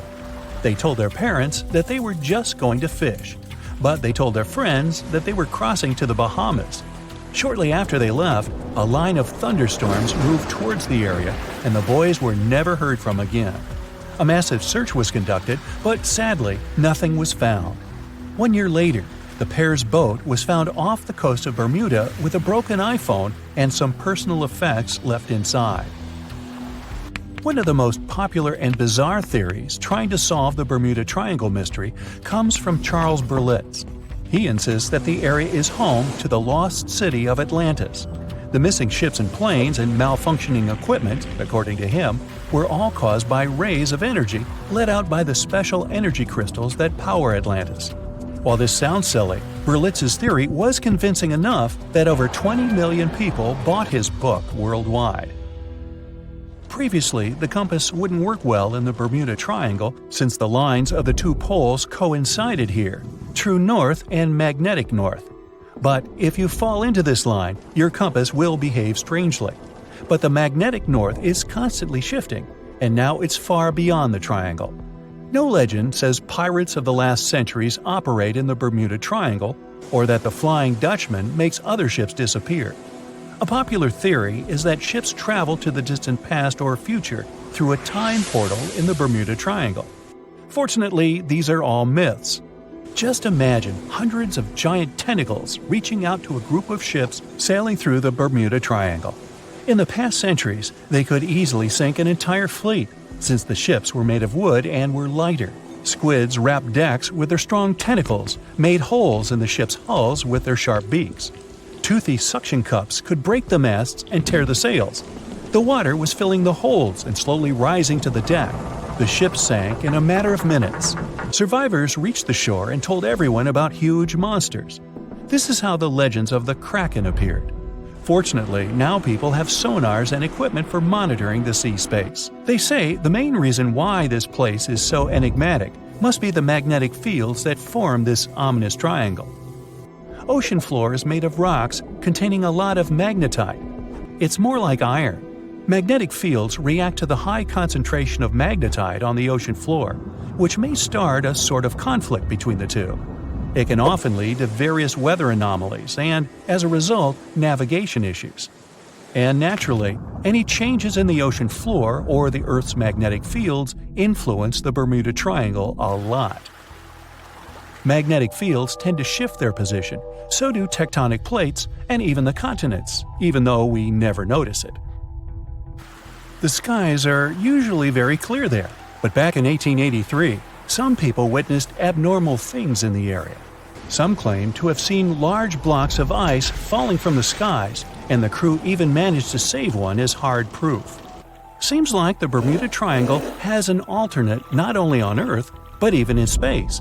Spacecraft usually don't disappear into thin air though, like there's no air. This anomalous area is really large and stretches right above the South Atlantic. It occupies the area from Chile to Zimbabwe and sits right at the point where Van Allen radiation belts are the closest to the surface of our planet. The Earth has two such belts, which come in handy trapping the particles that shoot in from the sun. They do a great job protecting the Earth from radiation. The magnetic field there is lower, so it allows the Earth's radiation belt to come closer to the surface. Whenever a satellite passes by, it will be exposed to radiation, which might lead to serious damage. So, no satellite can take pictures of it. The South Atlantic anomaly is part of the Earth where natural radiation just flows out of control. Still, there is little evidence that all these triangles are really dangerous. Many believe the Bermuda Triangle itself has been proven time and again to be nothing but a work of fiction. In fact, some shipwrecks, such as the Ellen Austin, gained popularity in the middle of the 20th century, while nobody even thought of drawing a triangle in the Bermuda area before that. The mystery was popularized by science fiction writers and became a common myth, while no serious research proved it any more dangerous than other parts of the world's ocean. So, the crew of the Ellen Austin back in 1881 weren't even aware of the Bermuda Triangle back then, let alone afraid of it. What do you think?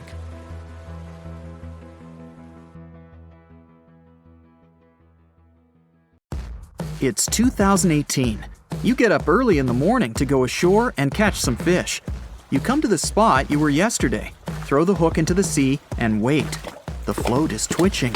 You've caught some fish, but hey, hello? Why aren't you doing anything? Right now, you don't care about the fish. You're looking at something in the distance. You open your mouth in surprise, since you see a huge ship stuck on a shoal. It wasn't here yesterday, so it got here at night. Okay, it'll probably sail away sooner or later. You fish for a few more hours. During this time, you observe the ship and notice no movement there. Is it empty? Boats and the Coastal Service are sailing from the shore to the vessel. You decide to check it out too. You get in your old boat and go there. The mist descends to the water, making the ship look creepy. The colossal vessel is rusty and empty. But where is the whole crew? And how did it get there? The Coast Guard comes on board. They search the hold, the cabins, and the upper deck. There's someone's stuff, some remnants of food supplies, notebooks, and clothes. Everything suggests the crew has disappeared for some reason. Fishers who noticed the vessel first didn't see anyone coming down from the board. No radio signals were sent to the port, and no one reported about the ship. It appeared here from nowhere. The only chance to get any information is to look at the number and name of the vessel. This is Samratulangi PB1600. The Coast Guard checks the information, studies the data of all the country's ships, and no way. One company built the boat in 2001 in Indonesia. People used it to transport heavy loads across the seas around Asia. The ship had been properly operating for 8 years. People were delivering industrial goods to different points in the region, but something went wrong. In 2009, Samratulangi was sailing near the coast of Taiwan, and that's it. There were no further records about it. There were no reports in any port. Everyone thought it must have drowned, so no one had been looking for it for years. And then, 9 years later, it appears here, big and rusty, off the coast of Myanmar, without sailors, without fuel. An investigation starts. City services are trying to find out the names of all the sailors working on the ship and find clues that would lead to solving this mystery. They also hope the ship owner will appear soon. They find 2 tow ropes on board. This means that some other ship towed Samratulangi to this place. Then they identify and find 13 crew members. These people say they wanted to reach the factory in Bangladesh to repair Samratulangi. Another vessel helped tow the ship, but then 2 cables tore off, and a storm began. No one wanted to stay on board during such weather, so the crew members left it. No one knows what the ship has been doing for the last 9 years, and how it was possible without people on board. And here's another, much more mysterious ship story. On February 16, 2020, locals found a large cargo ship stuck on a rocky shore off the coast of an Irish village. The boat looked rusty, with holes in the hull and rotten parts. People hadn't seen this vessel the day before, so it appeared there at night. The last time people saw the Alta cargo ship was a few months earlier, thousands of miles off the coast of Ireland. That day, the Alta was sailing in the waters of the Atlantic Ocean. Another ship, the MS Protector, noticed it. MS Protector crew members tried to contact the ship, but received no response. The people on board realized that they were facing an empty vessel. And then, 5 months later, it appeared near the coast of Ireland. There are more questions than answers in this story, but we managed to find something out.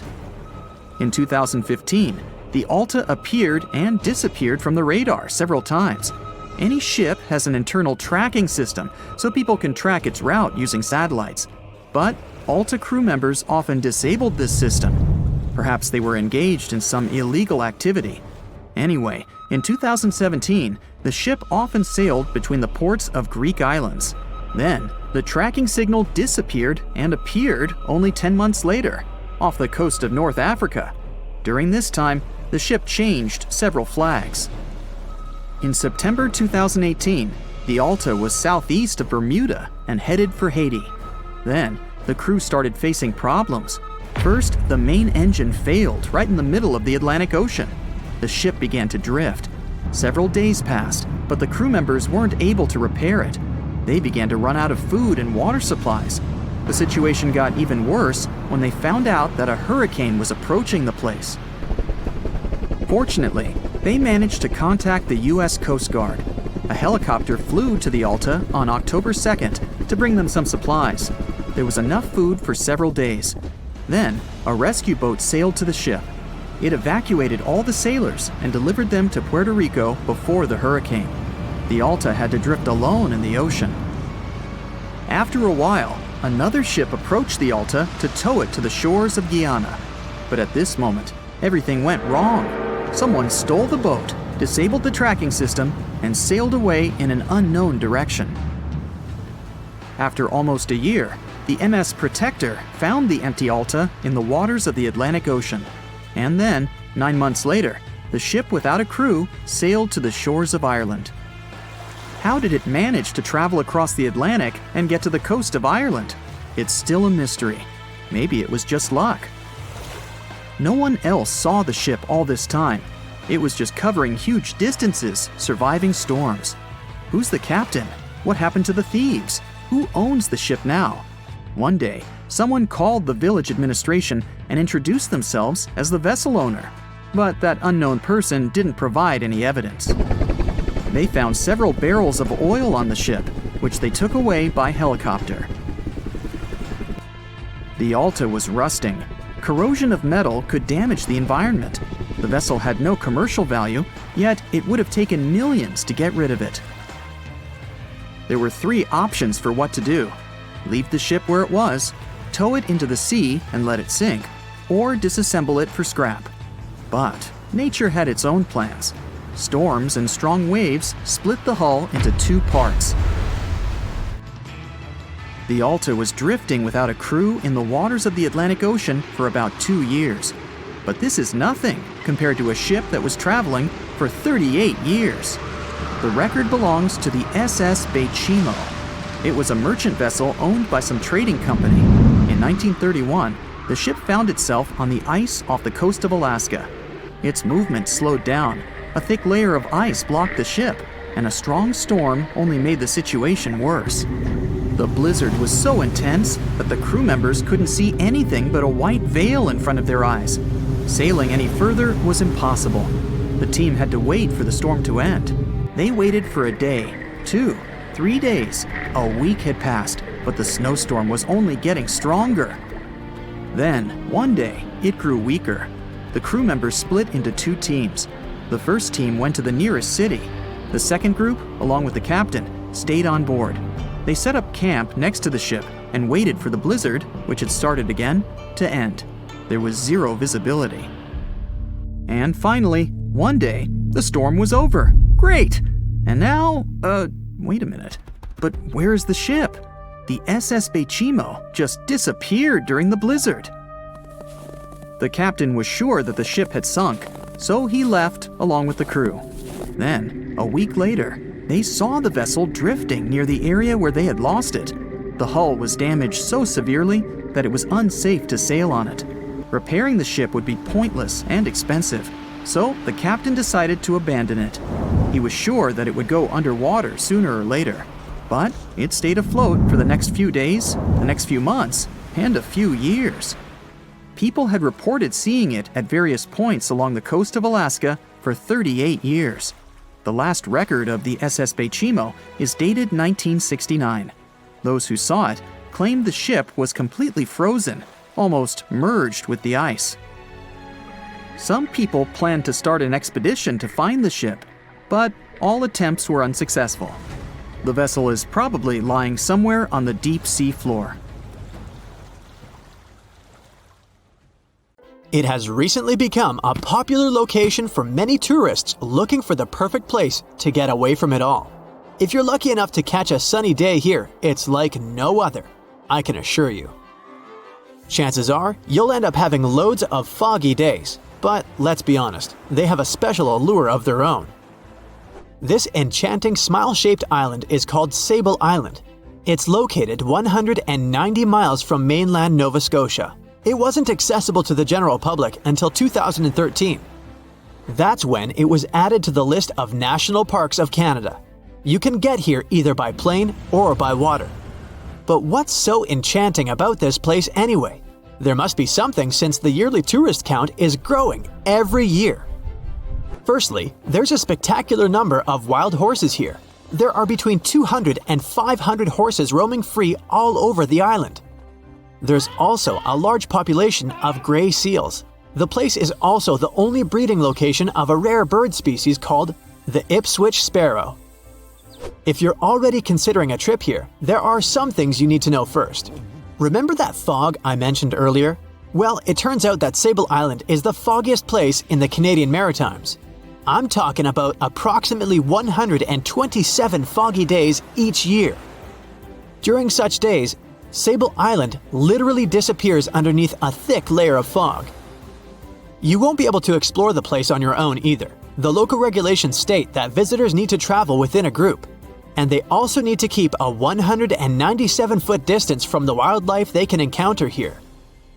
As charming as this place may be, It holds a dark secret hidden beneath the sandy dunes, and it has nothing to do with beautiful creatures living here or the island's unique vegetation. Apart from being known from its horses and seals, Sable Island is infamous for an overwhelming number of shipwrecks. Over the years, about 350 ships have ended their lives here, on these sandbars. When survivors described their experiences, they usually mentioned harsh weather conditions near this mysterious island. The island also made its way into literature when it was described in a book called The Perfect Storm, which was written by Sebastian Junger and published in 1997. The book was so successful that it was later adapted for the big screen in 2000, with George Clooney playing the leading role. The first recorded shipwreck near Sable Island dates back to 1583. The boat was named the HMS Delight and was under the command of British adventurer and explorer Sir Humphrey Gilbert.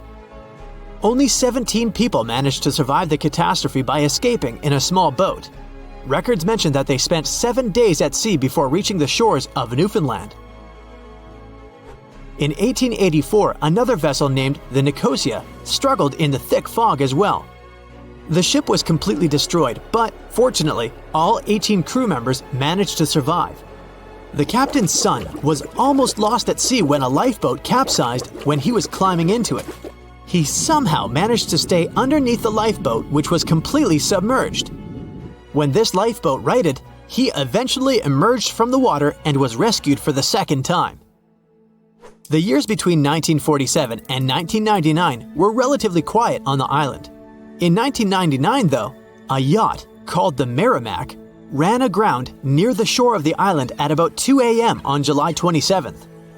The 40-foot fiberglass boat had a crew of only 3 people.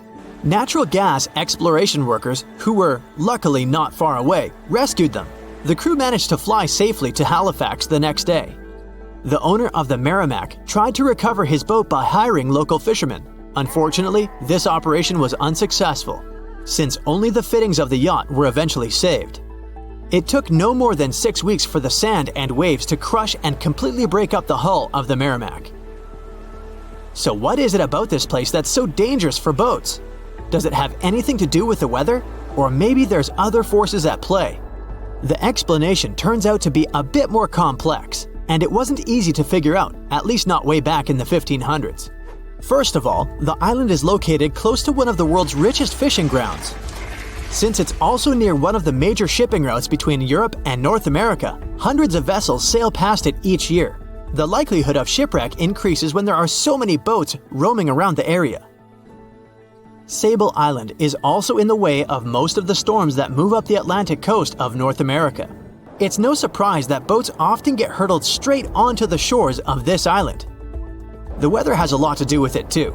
During the summer season, the warm air from the Gulf Stream creates a dense fog as it merges with the cool air by the Labrador Current that passes by the island. Other currents don't help the matter. Sable Island is next to the meeting point of 3 major ocean currents: the Gulf Stream, the Labrador Current, and the Belle Isle Current. Since the 1950s, radars and other modern navigation tools have been used on commercial vessels as well. Up until then, the sextant was the main instrument used to figure out a ship's location. It doesn't mean that sextants weren't accurate, but this instrument couldn't work properly without a clear view of the sun or stars, which means it didn't help much in dense fog, such as the one surrounding Sable Island, or when it was cloudy. Often during bad weather, the captain of a ship navigated, relying on their experiences and intuition based on the ship's speed and direction. That's why most of the survivors in shipwrecks near Sable Island said that the captain had simply miscalculated the ship's position, crashing into Sable Island by accident. This dusty, sandy land is as unfriendly to ships as it is to trees. There's reportedly a single tree on the whole island, and it looks a lot more like a bush. It's actually a pine tree. And since the famous island horses don't see it as much of a food source, it somehow managed to survive. Reports say that the tree was planted back in the 1950s. Local authorities were trying to grow a forest on the island to make it a bit more welcoming. They've planted tens of thousands of trees over the years, more than 69,000 evergreens, 600 fruit trees, and about 55 pounds of pine seeds. along with other plants which could survive the conditions on the island. But they were no match for the extreme weather and sandy soil. Out of all those plants, just one pine tree is still alive. Thanks to its resistance, it has even become a symbol of Sable Island.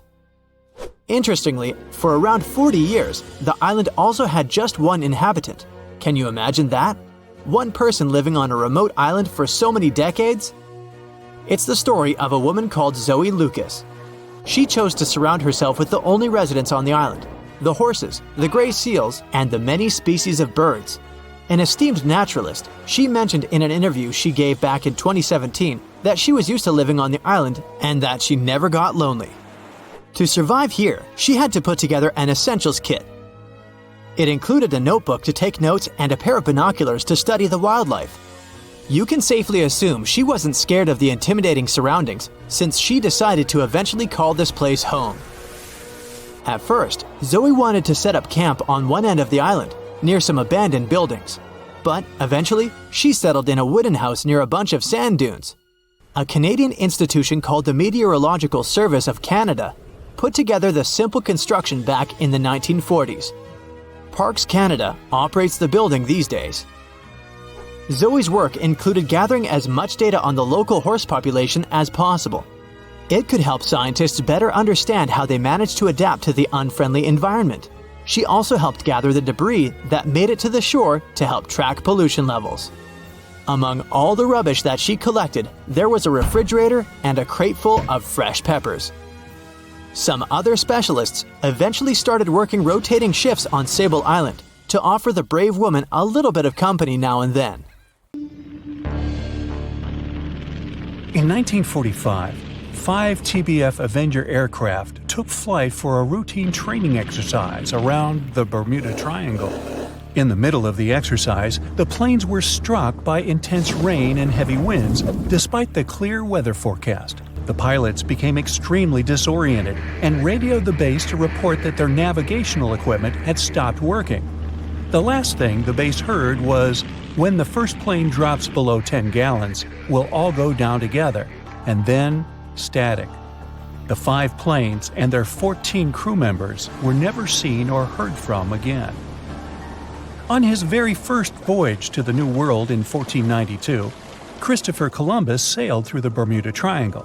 Columbus reported that one night when he was on the deck of the ship, he noticed a giant light appear in the distance, unlike anything he had ever seen before. Columbus looked at his compass for direction, and it gave off erratic readings. You might have noticed that the Bermuda Triangle doesn't appear on any world map. This is because official institutions refuse to acknowledge that the area actually exists. A popular theory suggests that rogue waves are responsible for the many disappearances. Rogue waves are called extreme storm waves by scientists. They occur when different weather patterns take place at the same time and cause large, unexpected waves. Witnesses say that the waves look like giant walls of water. These waves could explain why ships go down fast and without leaving any trace. The Bermuda Triangle is home to some pretty intense and unexpected weather. Storms build up quickly and unexpectedly, then disappear soon after. If you blink, you might miss it. This could explain why few distress signals are issued. Pilots and sailors never saw the weather coming. No one knows exactly how many ships and planes have disappeared in the Bermuda Triangle. The rough estimate is 50 ships and 20 planes. Most of the time, the disappearances had no explanation and no wreckage has ever been left behind. Another bizarre theory trying to solve the Bermuda Triangle mystery comes from Charlie Berlitz. He insists that the area is home to the lost city of Atlantis. The missing ships and planes and malfunctioning equipment, according to him, were all caused by rays of energy let out by the special energy crystals that power Atlantis. While this sounds silly, Berlitz's theory was convincing enough that over 20 million people bought his book worldwide. In the year 1800, a large sailing vessel called the USS Pickering departed from the U.S. on its way to the West Indies. The ship sailed into the Bermuda Triangle along with its 90-man crew and was never heard from again. The USS Pickering was the first ever confirmed ship to vanish in the Bermuda Triangle. It's believed that the ship was taken out by a storm, but because no wreckage was ever found, we'll never know for sure. When the TBF Avenger planes went missing, a massive search operation was conducted. Boats and planes searched the Bermuda Triangle for any signs of the aircraft. One of the boats searching was a PBM-5 Mariner airboat. The airboat took flight at 7:27 p.m. and called in a routine radio message 3 minutes later. Then, it was never heard from again. No trace was ever found of the rescue airboat or the 5 Avenger aircraft. An enormous investigation was launched into the disappearance of all these vehicles, but nothing was ever discovered. This particular area of the ocean is one of the most heavily traveled shipping routes in the world. Some skeptics believe that this fact solves the mystery. Statistically, the busier the area, the higher the frequency of accidents and disappearances. While this makes sense, it's not the frequency of disappearances that's responsible for the mystery of the Bermuda Triangle. It's the lack of explanation or wreckage found. On the ocean floor, decomposing organisms let off large concentrations of methane gas that gets trapped under the water. This gas can build up until, boom, it ruptures. The gas surges up to the surface and erupts. If a ship was in the area of one of these ruptures, the water would become much less dense and cause the ship to sink rapidly and without warning. Scientists believe this could be the cause of the many disappearances in the Bermuda Triangle. While this theory makes a lot of sense, it doesn't seem too likely. The U.S. Geological Survey has stated that no large releases of gas are believed to have occurred in this area for the past 15,000 years. The ocean floor is made of rocks containing a lot of magnetite. It's more like iron. Magnetic fields react to high concentrations of magnetite on the ocean floor, which may start a sort of conflict between the two. It can often lead to various weather anomalies and, as a result, navigation issues. And, naturally, any changes in the ocean floor or the Earth's magnetic fields influence the Bermuda Triangle a lot. Since the magnetic field is constantly moving, it might be also taking the Bermuda Triangle with it. Now that people know where the triangle is, it's easy to avoid it. It supposedly moves eastward together with the magnetic poles, but scientists still can't answer where exactly it will be in a couple of years. Some people blame all the disasters on the extraterrestrial paranormal activity. Others suppose it's all about raging natural phenomena. There's another triangle in Lake Michigan. Just like the one near Bermuda, the Michigan Triangle got its shady reputation for some disappearances. The first recorded one dates back to 1679. A large vessel, one of the largest of that time, set out on an expedition. Yet once it got in the sinister triangle, it never came back. Much later, an aircraft disappeared in this triangle. The skies are usually very clear there, but back in 1883, some people witnessed abnormal things in the area. Some claim to have seen large blocks of ice falling from the skies, and the crew even managed to save one as hard proof. Meanwhile, the Pacific Ocean Mystery Area is another sinister triangle. Off the south coast of Japan, not far away from Tokyo, there's a sea where plenty of ships met their doom, disappearing without a trace in these waters. They call it the Devil's Triangle. Some scientists believe the cause of anomalies is the environmental changes. Also, there's a really high concentration of methane hydrates on the bottom of the ocean in the Pacific Triangle area. You're deviating from your original course and sailing in the wrong direction. There's the Caribbean Sea near the triangle, peppered with small islands. The seafloor here isn't deep. The ship can get in shallow waters. And now the ship is stuck on a shoal, and you have no idea where you are. If this were the 21st century, the ship's captain would be able to reach the shore using GPS and other modern navigation. But the most interesting thing is that the compass would work correctly this time, since the magnetic North Pole hasn't already coincided with the true one for a long time in the territory of the Bermuda Triangle. The agonic line is somewhere far away from here. There are no problems with navigation now, but for some reason, this is where ships disappear. In fact, not just here. Throughout the Atlantic Ocean, there are places where many more ships were gone. The Bermuda Triangle is not even in the top 10 of such places. One of the main reasons why many ships are lost here is that one of the most popular shipping routes in the Atlantic passes through the Bermuda Triangle. And the more ships in one place, the more shipwrecks. Simple probability. Then, it just starts getting weird. Other theories say that there's a space-time rift in this region. Ships and planes fall into this rift and end up in the past or the future. But for some reason, there's not a single proof of this myth. There's no reason to think that the rift is hidden somewhere here. The base of an extraterrestrial civilization is located in the Bermuda Triangle. Visitors from other galaxies steal sea vessels along with the crew, so no one finds the wreckage of the ships. This is also a popular myth that has no scientific justification. The Kraken lives somewhere in the triangle. It's a huge squid that sinks ships and also is a legend that sailors tell each other. However, gigantic squids live in the depths of the ocean. They can grow to the size of half a train car, but no cases have ever been recorded where they sunk a large vessel. And in the area of the Bermuda Triangle, they have never ever been seen. People in the past didn't know about the existence of these creatures, so when they saw them for the first time, they described them as huge, terrible monsters. Giant squids are some of the most elusive creatures on Earth, and scientists had to use sonar equipment to find them. They don't like to leave the dark depths and are likely to be afraid of the sound of any ship. So, that should squash the squid as a suspect. Thick fog is rising over the ocean as the sun is slowly sinking towards the horizon. It's hard to see further away than a few dozen feet, but that's enough to notice a hulking, skeletal shape in the distance.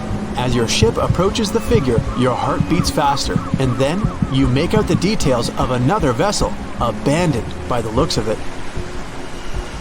Ghost ships do exist, and their mysteries aren't always solved. Take MV Joyita, for example. It was a wooden vessel built in 1931 as a luxury yacht.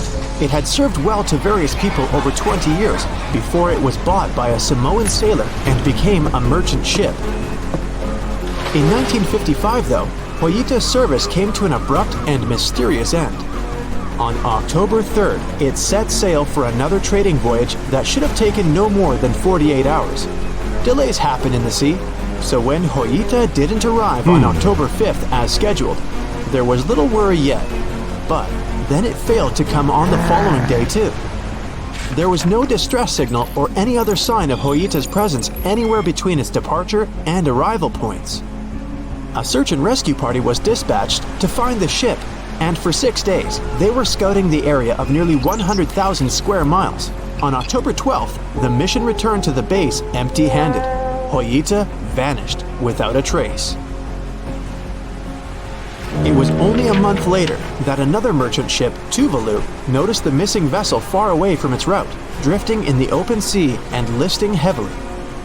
The sailors boarded the ship and found that all of its crew and passengers, 25 people total, were missing, along with all the cargo the vessel had been carrying. The radio was tuned to the International Distress Channel, meaning that the crew had been trying to ask for help, but they couldn't reach anyone because the radio cable had been damaged, limiting the range to 2 miles. The lifeboats were missing as well, indicating that people on board must have left the ship. Unfortunately, they seem to have taken the logbook with them, leaving the rescue team clueless as to what had happened. Even today, the mystery of MV Joyita hasn't been solved yet. No one knows where the crew and passengers had gone and what had caused them to leave. SV Carroll A wasn't a ghost ship in the usual sense of the word. There were no sightings of it in the open sea. Instead, it was found on the shore, but the circumstances of it running aground are a puzzle shrouded in mystery.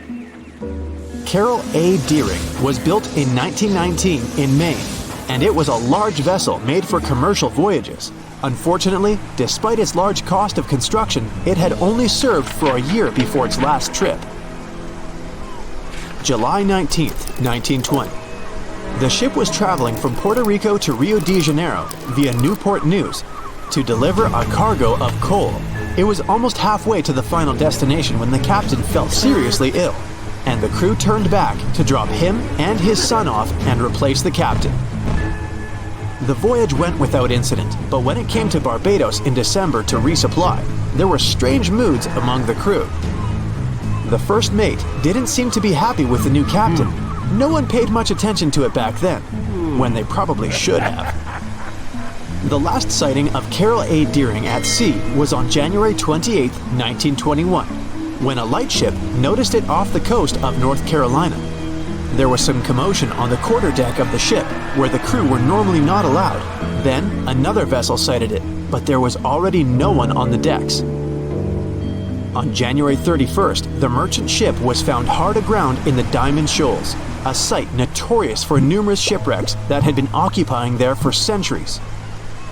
When the search and rescue party boarded the ship, they found it abandoned, the log and personal belongings of the crew gone, along with the 2 lifeboats. There is still no answer to what happened on board of Carroll A. Deering that January, although the most popular version was mutiny. Maybe we'll never find out the truth though. SS Baychimo is perhaps one of the most notable ghost ships in history.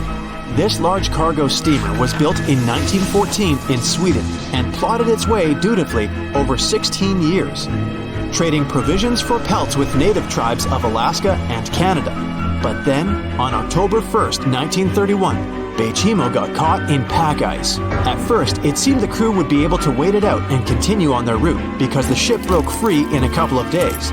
But in less than a week, it became caught again, this time for good. In another week, a rescue party was sent to fetch 22 of the Baychimo's crew, while another 15 remained behind to wait through the winter if necessary and get the ship back. But a month later, after a powerful blizzard struck their camp, the sailors went out of their shelters only to find the ship gone. Luckily, a few days later, a native hunter told that Baychimo hadn't been lost yet. He'd seen it about 45 miles from where they had been stationed. They managed to track it down, but decided the ship wouldn't survive the winter, so they took the most valuable cargo from its hold and abandoned it. They were wrong though. SS Baychimo did survive that winter, and many more that followed.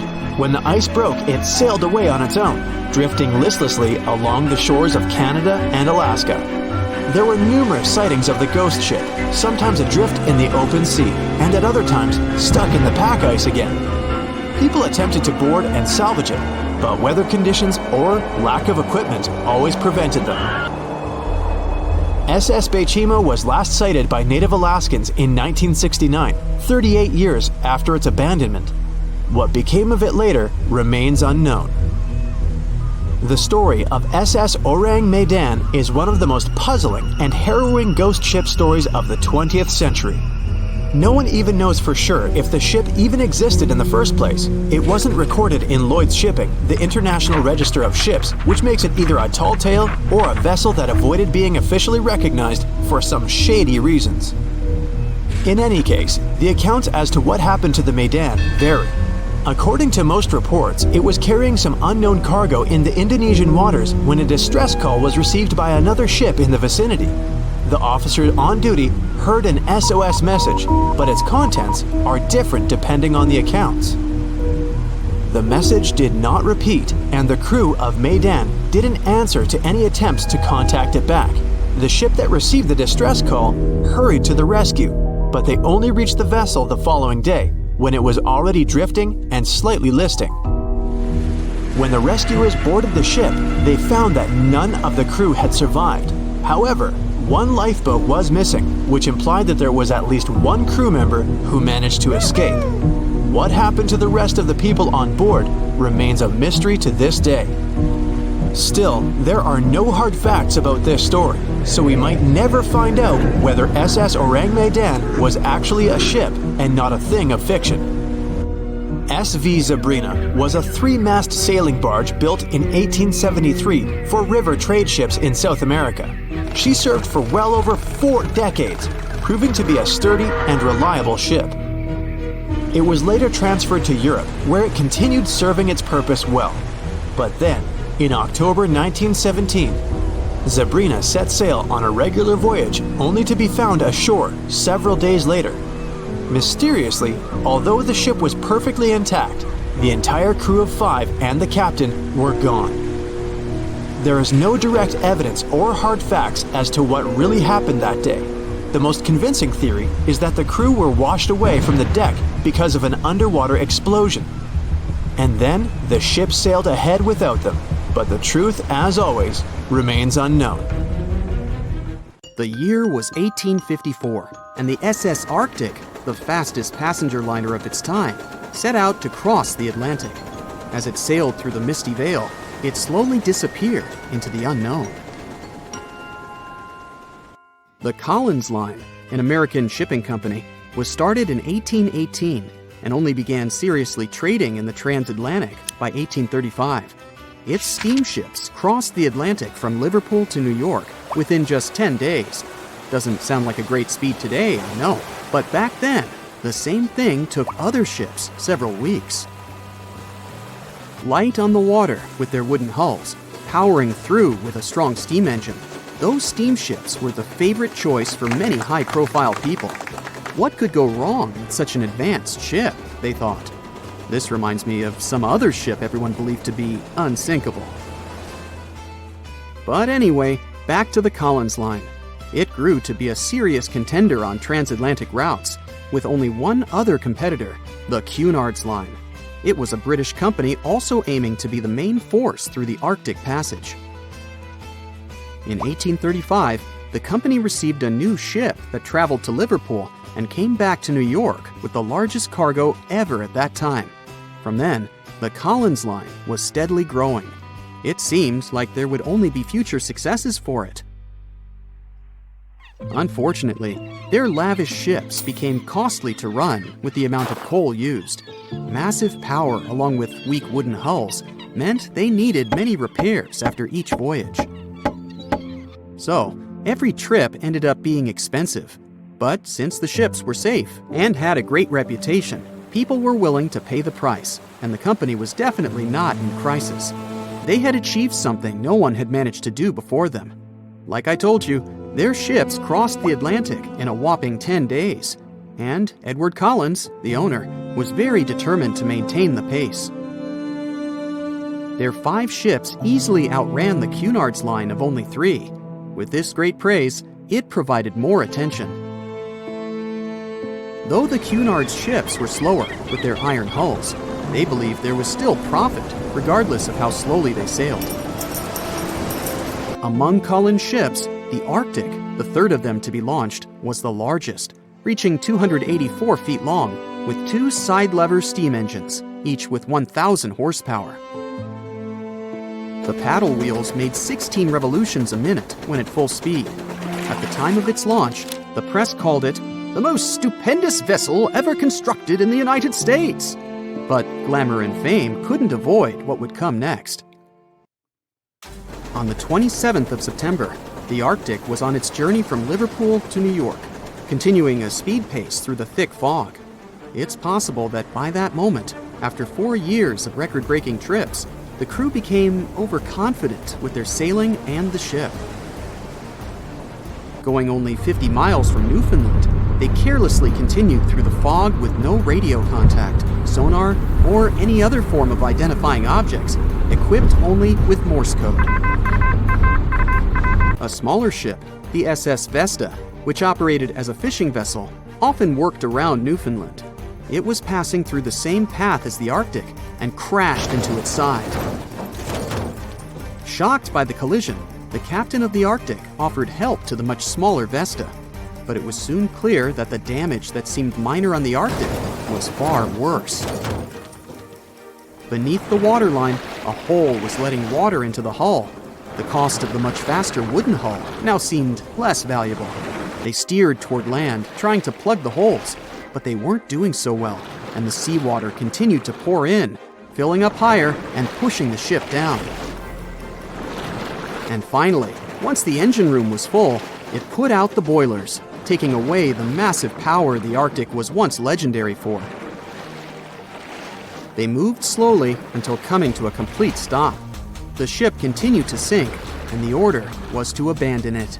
At the time, maritime law allowed for the Arctic to carry only 6 lifeboats, only capable of saving 180 people. The crew and some of the passengers managed to push their way aboard and took most of the seats on those boats. Things were pretty wild, and everyone forgot about their manners, not letting the ladies and the youngest ones board first.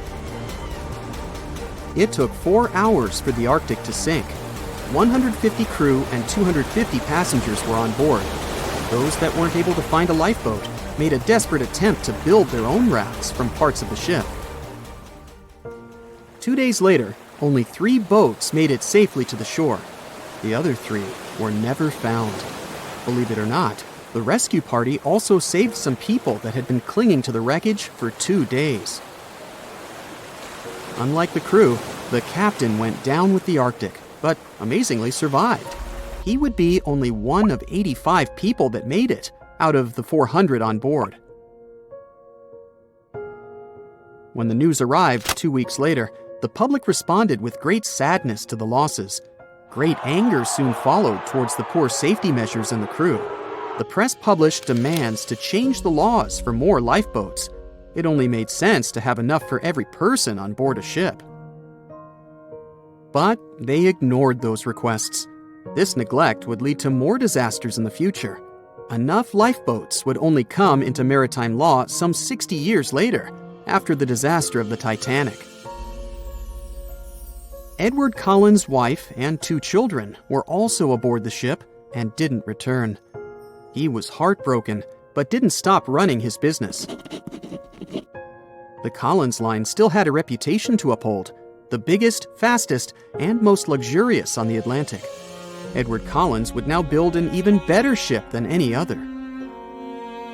It was named the Adriatic, and it was the largest ship in the world, 354 feet long.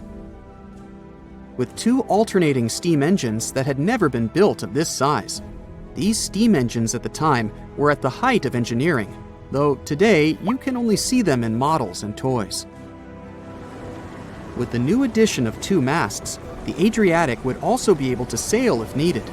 Luckily, they made some lessons from the disaster of the Arctic. But before their new ship, the Adriatic, was built, another disaster had occurred. The sister ship of the Arctic had also sunk. They believed this second ship was desperate to stay in front of the Cunard's line and hit an iceberg somewhere during the race. This weird contest took the lives of 141 people. The desperation of Collins and his weakly built hulls pushed the company towards bankruptcy in 1858. The newly built Adriatic, costing over $1 million, had only made 1 voyage in the end. And even that voyage was considered a disaster.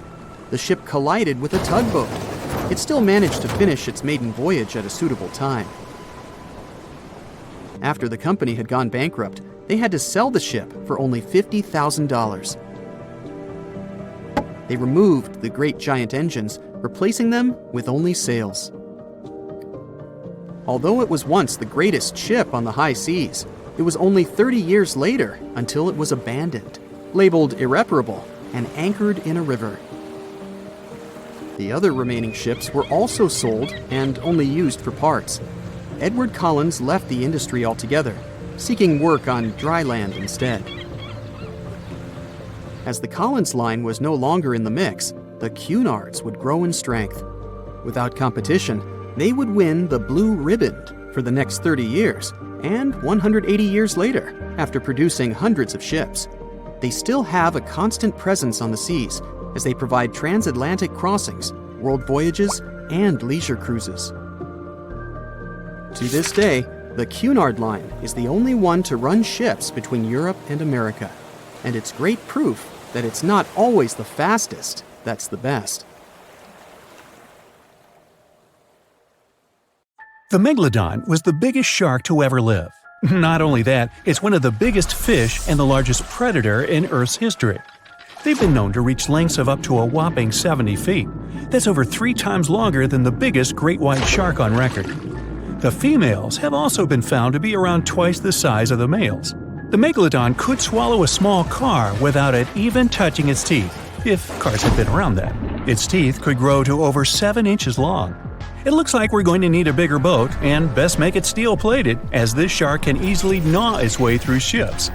The underwater terror could bite a ship clean in half with the highest bite force ever calculated for any animal, living or extinct.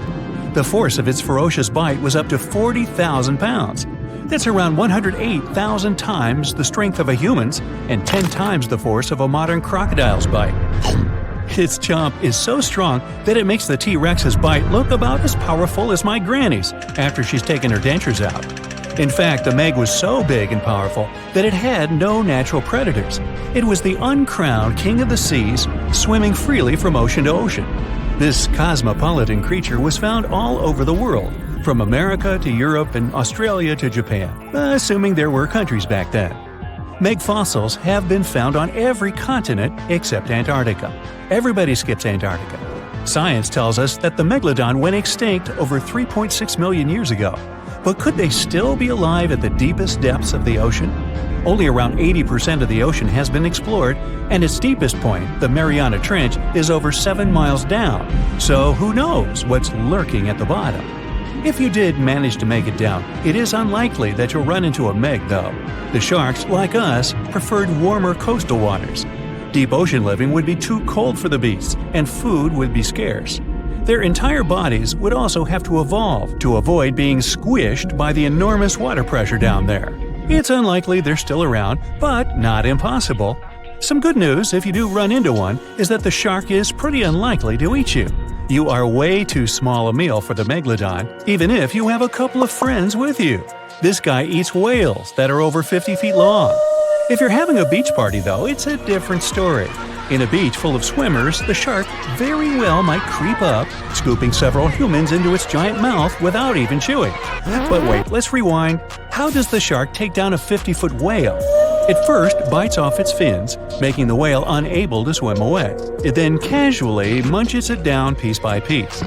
Because of their size, sharks had to consume over a ton of food every single day just to sustain themselves, like me. All that food made the megalodon extremely heavy. They range from anywhere between 50 to over 100 tons. For context, that's around the same as 7 to 16 adult male African elephants. To fit all this food in, their jaws had to open pretty wide. A megalodon's jaw could span 9 by 11 feet wide. That's easily big enough to swallow 2 adult humans side by side. The fearsome name megalodon comes from 2 Greek words, mega meaning big and odont meaning tooth. So combined, they mean what? Big tooth. And it certainly lives up to its name. Just one of its chompers is the same size as a human head. It had 276 humongous teeth in total across 5 terrifying rows. In all of history, only a couple of saber-toothed cats and the T-Rex had consistently bigger teeth. Now that's a showdown I'd like to watch. The megalodon vanished millions of years ago, leaving only huge teeth to be found by modern archaeologists. They literally disappeared with very few traces left. Scientists believe that, over time, sea levels dropped and the ocean temperatures went down rapidly. Over a third of all marine life was wiped out as the oceans cooled, and a number of animals at the bottom of the food chain plummeted. This had a catastrophic effect on the hungry predators at the top. Sorry guys. It became way too cold for these sun-loving sharks too, which made it difficult for them to reproduce since they gave birth in warm waters. The megalodon is usually described as a sort of giant great white shark, but this is just a common myth. In fact, the ancestors of today's great white existed at the same time as the Meg, but they weren't best buddies and were even in competition with each other. The great white shark was a better hunter, using its smaller size and agility to snap up the Meg's prey quickly. They were also known to eat Meg pups, who were only half their size. This didn't help the whole extinction thing. Even infant megalodons were huge, coming in at just under 7 feet. While a great white was no match for an adult Meg in a head-to-head fight, they sure weren't scared of stealing their food. This only left the bigger fish and whales for the Meg, but its food supplies began to run out as the whales swam to the cooler new seas. The whales adapted to prefer the colder temperatures, leaving our friend the Meg behind. The megalodons either starved or were frozen into extinction by the Ice Age. Rather than a great white, the megalodon is more like a modern bull shark. It had a short snout, flat lower jaw, and huge pectoral fins to support its massive weight and size. As scary as they are, these sharks were actually caring family guys. Several megalodon nursery areas have been discovered in Florida, Maryland, and Panama. They gave birth to their young in shallow water environments. We know this from discovering loads of tiny megalodon teeth found in these areas. Gee, I wonder if they had nannies too. But how come there are so many megalodon teeth out there for us to analyze? Well, due to their messy, aggressive eating habits, sharks regularly lose their teeth. They lose a set of teeth every 1 to 2 weeks. That's 40,000 teeth in a lifetime. They must rake in a fortune from the tooth fairy. Because of this, their teeth were continuously raining down to the ocean floor. Luckily for us, they're also the hardest part of a shark skeleton, which is why so many teeth have survived and become fossilized. It's fair to say that the first discoveries of the Meg's teeth confused people. Early discoverers thought the Meg's teeth were petrified tongues of ancient serpent creatures. They even used to call them tongue stones. It's also a common myth that the megalodon was around at the same time as the dinosaurs, although this would have been pretty cool. The dinosaurs were wiped out around 66 million years ago, but the megalodons came much later. The oldest Meg fossil is only around 23 million years old, but it's tricky to pinpoint the exact date. After all, calendars weren't invented yet. They became extinct way before humans even evolved. The earliest Homo sapiens, which is a fancy name for the first humans, emerged about 2.5 million years ago. But what if the megalodon shark didn't go extinct?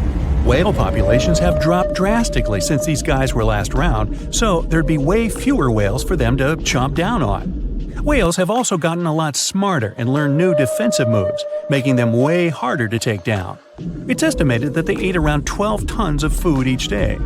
If they were still around and eating that much, they'd be forced to eat smaller fish, and there'd be barely enough big fish for us humans to survive on.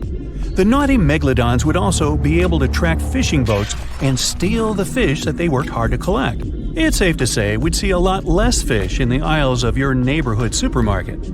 As our ocean temperatures are heating up again, the sharks would also thrive and reproduce faster than ever. There'd be more and more of these giant eating machines in the water, reducing our fish supply even more. It would also cause massive problems for cargo ships and cruising vessels. Imagine coming into contact with one of these bad boys while you're sunbathing on the deck. Even beachgoers would be hard hit.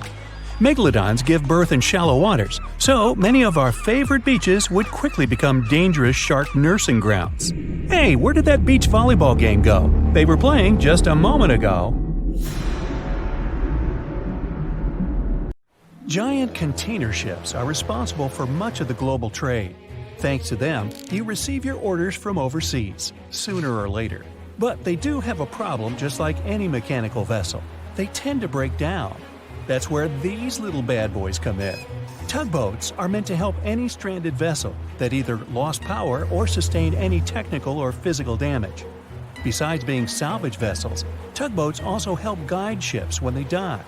Since these ships are massive, underline, they require little tugboats to survey the surroundings and help them navigate to dock properly. They also serve as firefighting boats in case a fire breaks loose in the ship. Many of these cargo ships already have a system to stop fires, but tugboats provide extra help in case the fire gets out of control. Many cargo ships pass through below-zero regions like the Arctic and face plenty of obstacles, or icicles. Tugboats to the rescue again. They can make the first move by breaking the ice so that the vehicle can pass through without damaging itself or delaying its course. They also help large ships move through narrow areas. On March 23, 2021, the Ever Given, one of the largest container ships in the world, got stuck in the Suez Canal for 6 days. It froze global shipping of almost $10 billion of trade in a day. The Suez Canal is one of the most important routes for trading, but happens to be quite narrow for its purpose. To put that into perspective, it's like the Empire State Building getting lodged in the middle of a busy freeway. So, if you were wondering why your delivery was late during that month, it's probably because of that incident. The bottom of the ship nearly touched the floor of the canal. In the early morning of March 23rd, the weather was acting up. It was getting worse and worse, with the wind picking up to around 45 miles per hour. Those were some terrible weather conditions for navigation. That should have been the first red flag, but the Canal Authority didn't have a system for monitoring weather conditions or warning ships about them. The captain, Krishnan Kantavel, ignored the signs, and decided just to go with it, not knowing the perils and the consequences ahead. The Egyptian pilots that were assisting with the navigation failed to provide proper instructions. As a result, the ship became jammed diagonally, essentially blocking the whole canal. The canal authorities didn't provide tugboats for some reason, which is why it was stuck for 6 days. Things were so bad, they had to bring excavation diggers to remove some land for the ship to properly turn back to normal. So, these little tuggers are really important for world trading to work. The vessels are getting bigger and bigger, with the world depending on import and export more than ever. They're built for going long distances rather than maneuvering in tight spaces and corners. The tugboats are surrounded by a material that won't scratch or damage the vessel, kind of like bumper cars at the carnival. They can either push or pull. But one thing's for sure, more than one is needed to help a ship get back on its aquatic feet. Ships don't have a lot of water passing over the rudder for them to turn quickly, and they risk damaging the engine if they push it too hard. They can either tow it directly or indirectly. The tug is pulling the vessel either in front of it or from side to side. They can also push it from one side to another. These tiny boats are like ants compared to giant ships.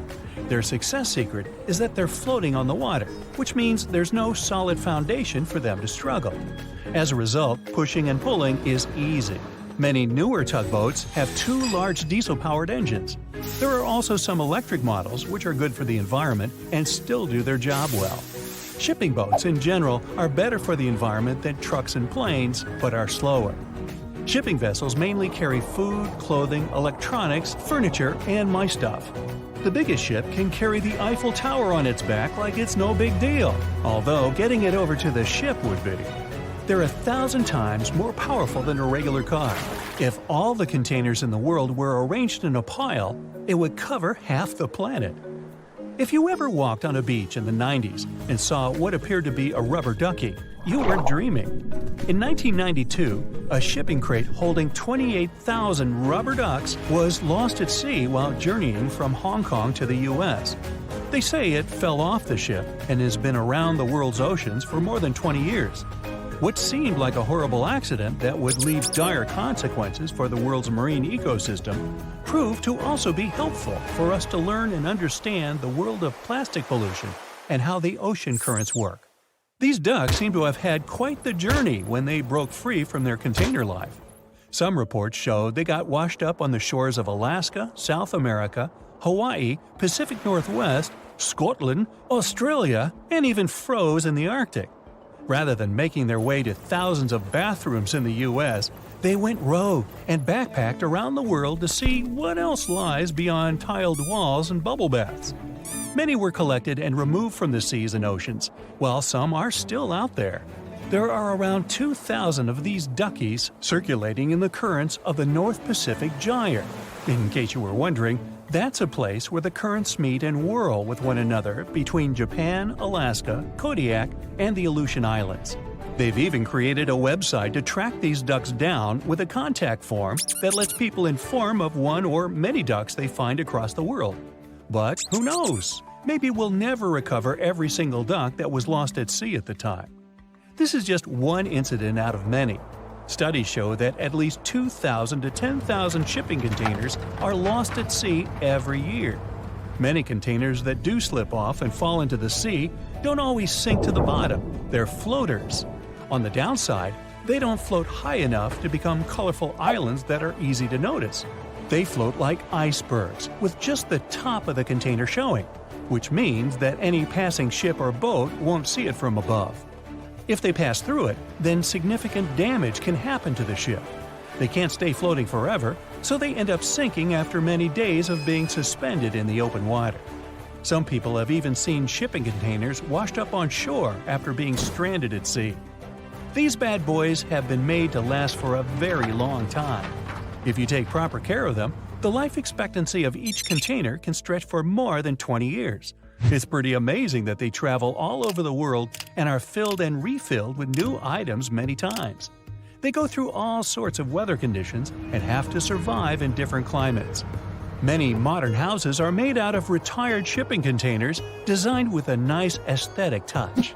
Shipping container houses provide the exact same living conditions except they look cool.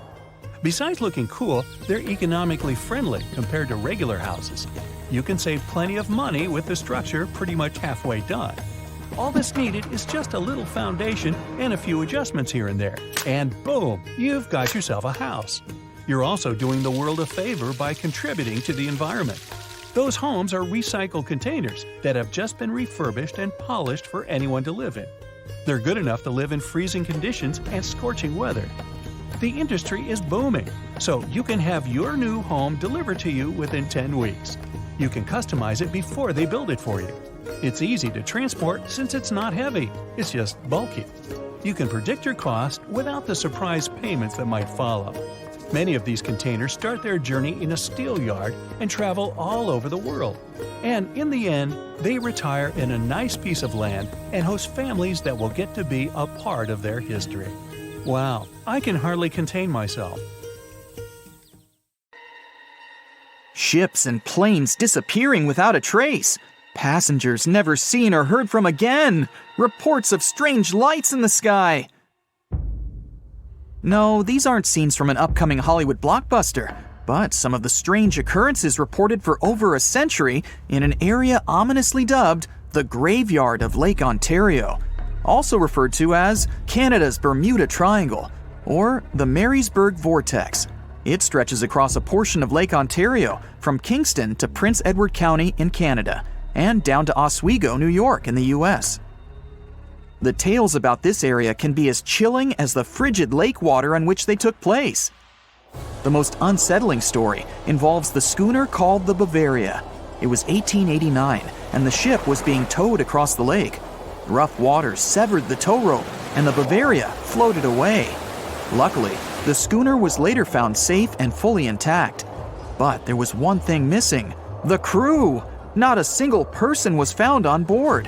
What makes the story even more bizarre is that the dinner table was set, a loaf of bread was discovered, freshly baked, and the captain's money and his papers were fully accounted for.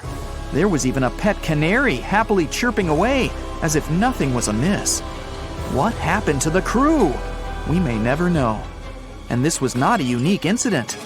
Just over a decade later, in 1900, 3 ships, the Annie Minnis, the Picton, and the Acacia, were sailing across the lake, but only 2 would make it to their final destination. The third one, the Picton, was speeding ahead of the others when it simply vanished. According to a cook on the Annie Minnis, "We were well out into the lake and making good time when all of a sudden we saw the Picton's topsails coming off, and then her lower sails settled, and then, while we stood and watched, the Picton just disappeared."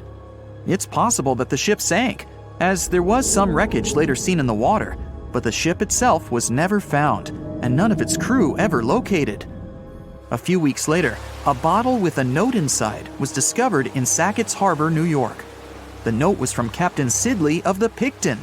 "Have lashed Vesey to me with heaving line, so that we will be found together." Vesey was the captain's 12-year-old son. The note creates more questions than answers. If the witnesses were correct, the ship's disappearance was quite quick. When did Captain Sidley know he was in danger? Why not signal for help if he had any warning? And when did he have time to write a note, bottle it, and tie himself to his son? It truly is a mystery. And it was not just ships that ran afoul of the strange forces in the area. Planes also struggled to make it through in one piece. In 1975, Ron Scott flew out from the Picton Airport in his Cessna 172. As he entered the Marysburg Vortex, his plane banked to the side. For several seconds, he was unable to right the plane, but once he did, the same force banked him to the other side. Again, he was stuck there for a few seconds, unable to control his plane. A skilled pilot, he had never experienced anything like it before. He was certainly luckier than Royal Canadian Air Force pilot Barry Allen Newman. Newman was at the same spot back in 1952, when he lost control of his jet and crashed into the lake. To this day, his body has not been found. In total, over 270 ships and at least 40 planes have met a tragic end in this area. And adding to the mystery, sometimes people report a series of bright lights or orbs, or a dark ship hovering in the sky. These are even harder to explain. Witnesses willing to report them are adamant they are true. Sid Wells said he watched a strange shape like a multifaceted diamond slowly spinning in the sky, and then it just disappeared. Others claim to have seen it too. Of course, the Marysburg Vortex is just one of several places around the world known as vile vortices, a term coined by biologist and writer Ivan T. Sanderson. He discovered 12 other equally spaced areas on the surface of Earth where funny things happen. The best known of these, of course, is the dreaded Bermuda Triangle. Situated in the Atlantic Ocean between Bermuda, Florida, and Puerto Rico, it has been blamed for the disappearance of thousands of people. They went in, on boats or in planes, but they never came out. Even the explorer Christopher Columbus experienced the mystery of the Bermuda Triangle during his first voyage to America in 1492. He said the compasses pointed in the wrong direction, the sea levels seemed to change dramatically, and he even spotted strange lights in the sky. In 1918, the USS Cyclops, which was one of the US Navy's biggest fuel ships, disappeared there. Since the 309 crew members were declared lost at sea when the Cyclops vanished, it's seen as the largest loss of life in the history of the US Navy in a single incident. At the time, the weather was good. The one message sent that day from the ship indicated no issues or concerns, and a distress signal was never sent. A thorough naval investigation followed. Its conclusion? Many theories have been advanced, but none that satisfactorily accounts for the ship's disappearance. In other words, the investigators were stumped. There's also the Dragon's Triangle, located in the Pacific Ocean. The most disturbing story involves a group of Japanese vessels that disappeared in the 1950s. When researchers were sent to investigate what happened, they too disappeared. In each case, it's impossible to truly know what occurred, and it's easy to get caught up in stories of giant sea monsters lurking beneath the waves. Who doesn't like a good scare? And Sanderson was willing to accept the possibility of such stories being true. He believed the vile vortices that he studied could be explained by anything from a wrinkle in the space-time continuum to magnetic abnormalities to underwater people. Of course, Sanderson was not only a huge fan of strange places, he also wrote about strange creatures like Bigfoot and the Loch Ness Monster. His skills as an impartial scientist are questionable though. In 1948, he claimed that some three-toed footprints found at Clearwater Beach in Florida were proof of 15-foot-tall penguins, arguing that they were impossible to fake. In 1988, Tony Singerini revealed that he and his friend, attaching some cast-iron feet to his high-top sneakers, were behind the giant penguin hoax. So maybe Sanderson isn't the most reliable source after all, but there are also some very compelling and wholly natural explanations. Let's look specifically at the Marysburg Vortex. It's entirely possible that ships like the Bavaria and the Picton were done in by a mix of bad luck and bad weather. Unsettled weather is certainly not uncommon on Lake Ontario, and flash storms on the open water can prove dangerous to the most skilled sailor. And even today, with advances in weather forecasting, we get it wrong all the time. Back then, there was no way to predict that a storm was just around the corner. And the weather was just one issue.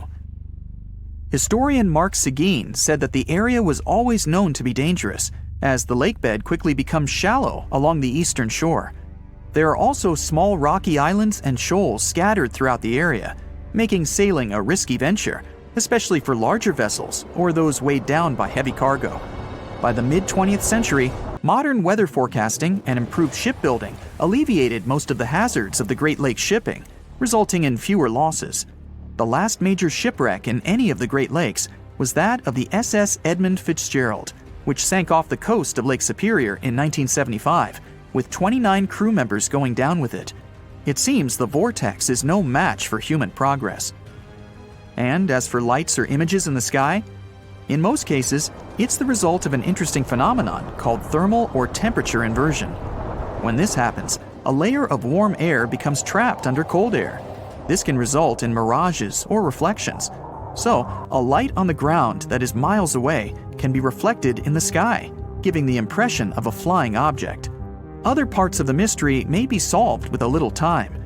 Lake Ontario's freshwater and frigid temperatures help preserve the ships and planes that came to rest there. As divers and researchers continue to explore the area, maybe we'll finally learn the fate of the Bavaria, the Picton, Captain Sidley, and his son.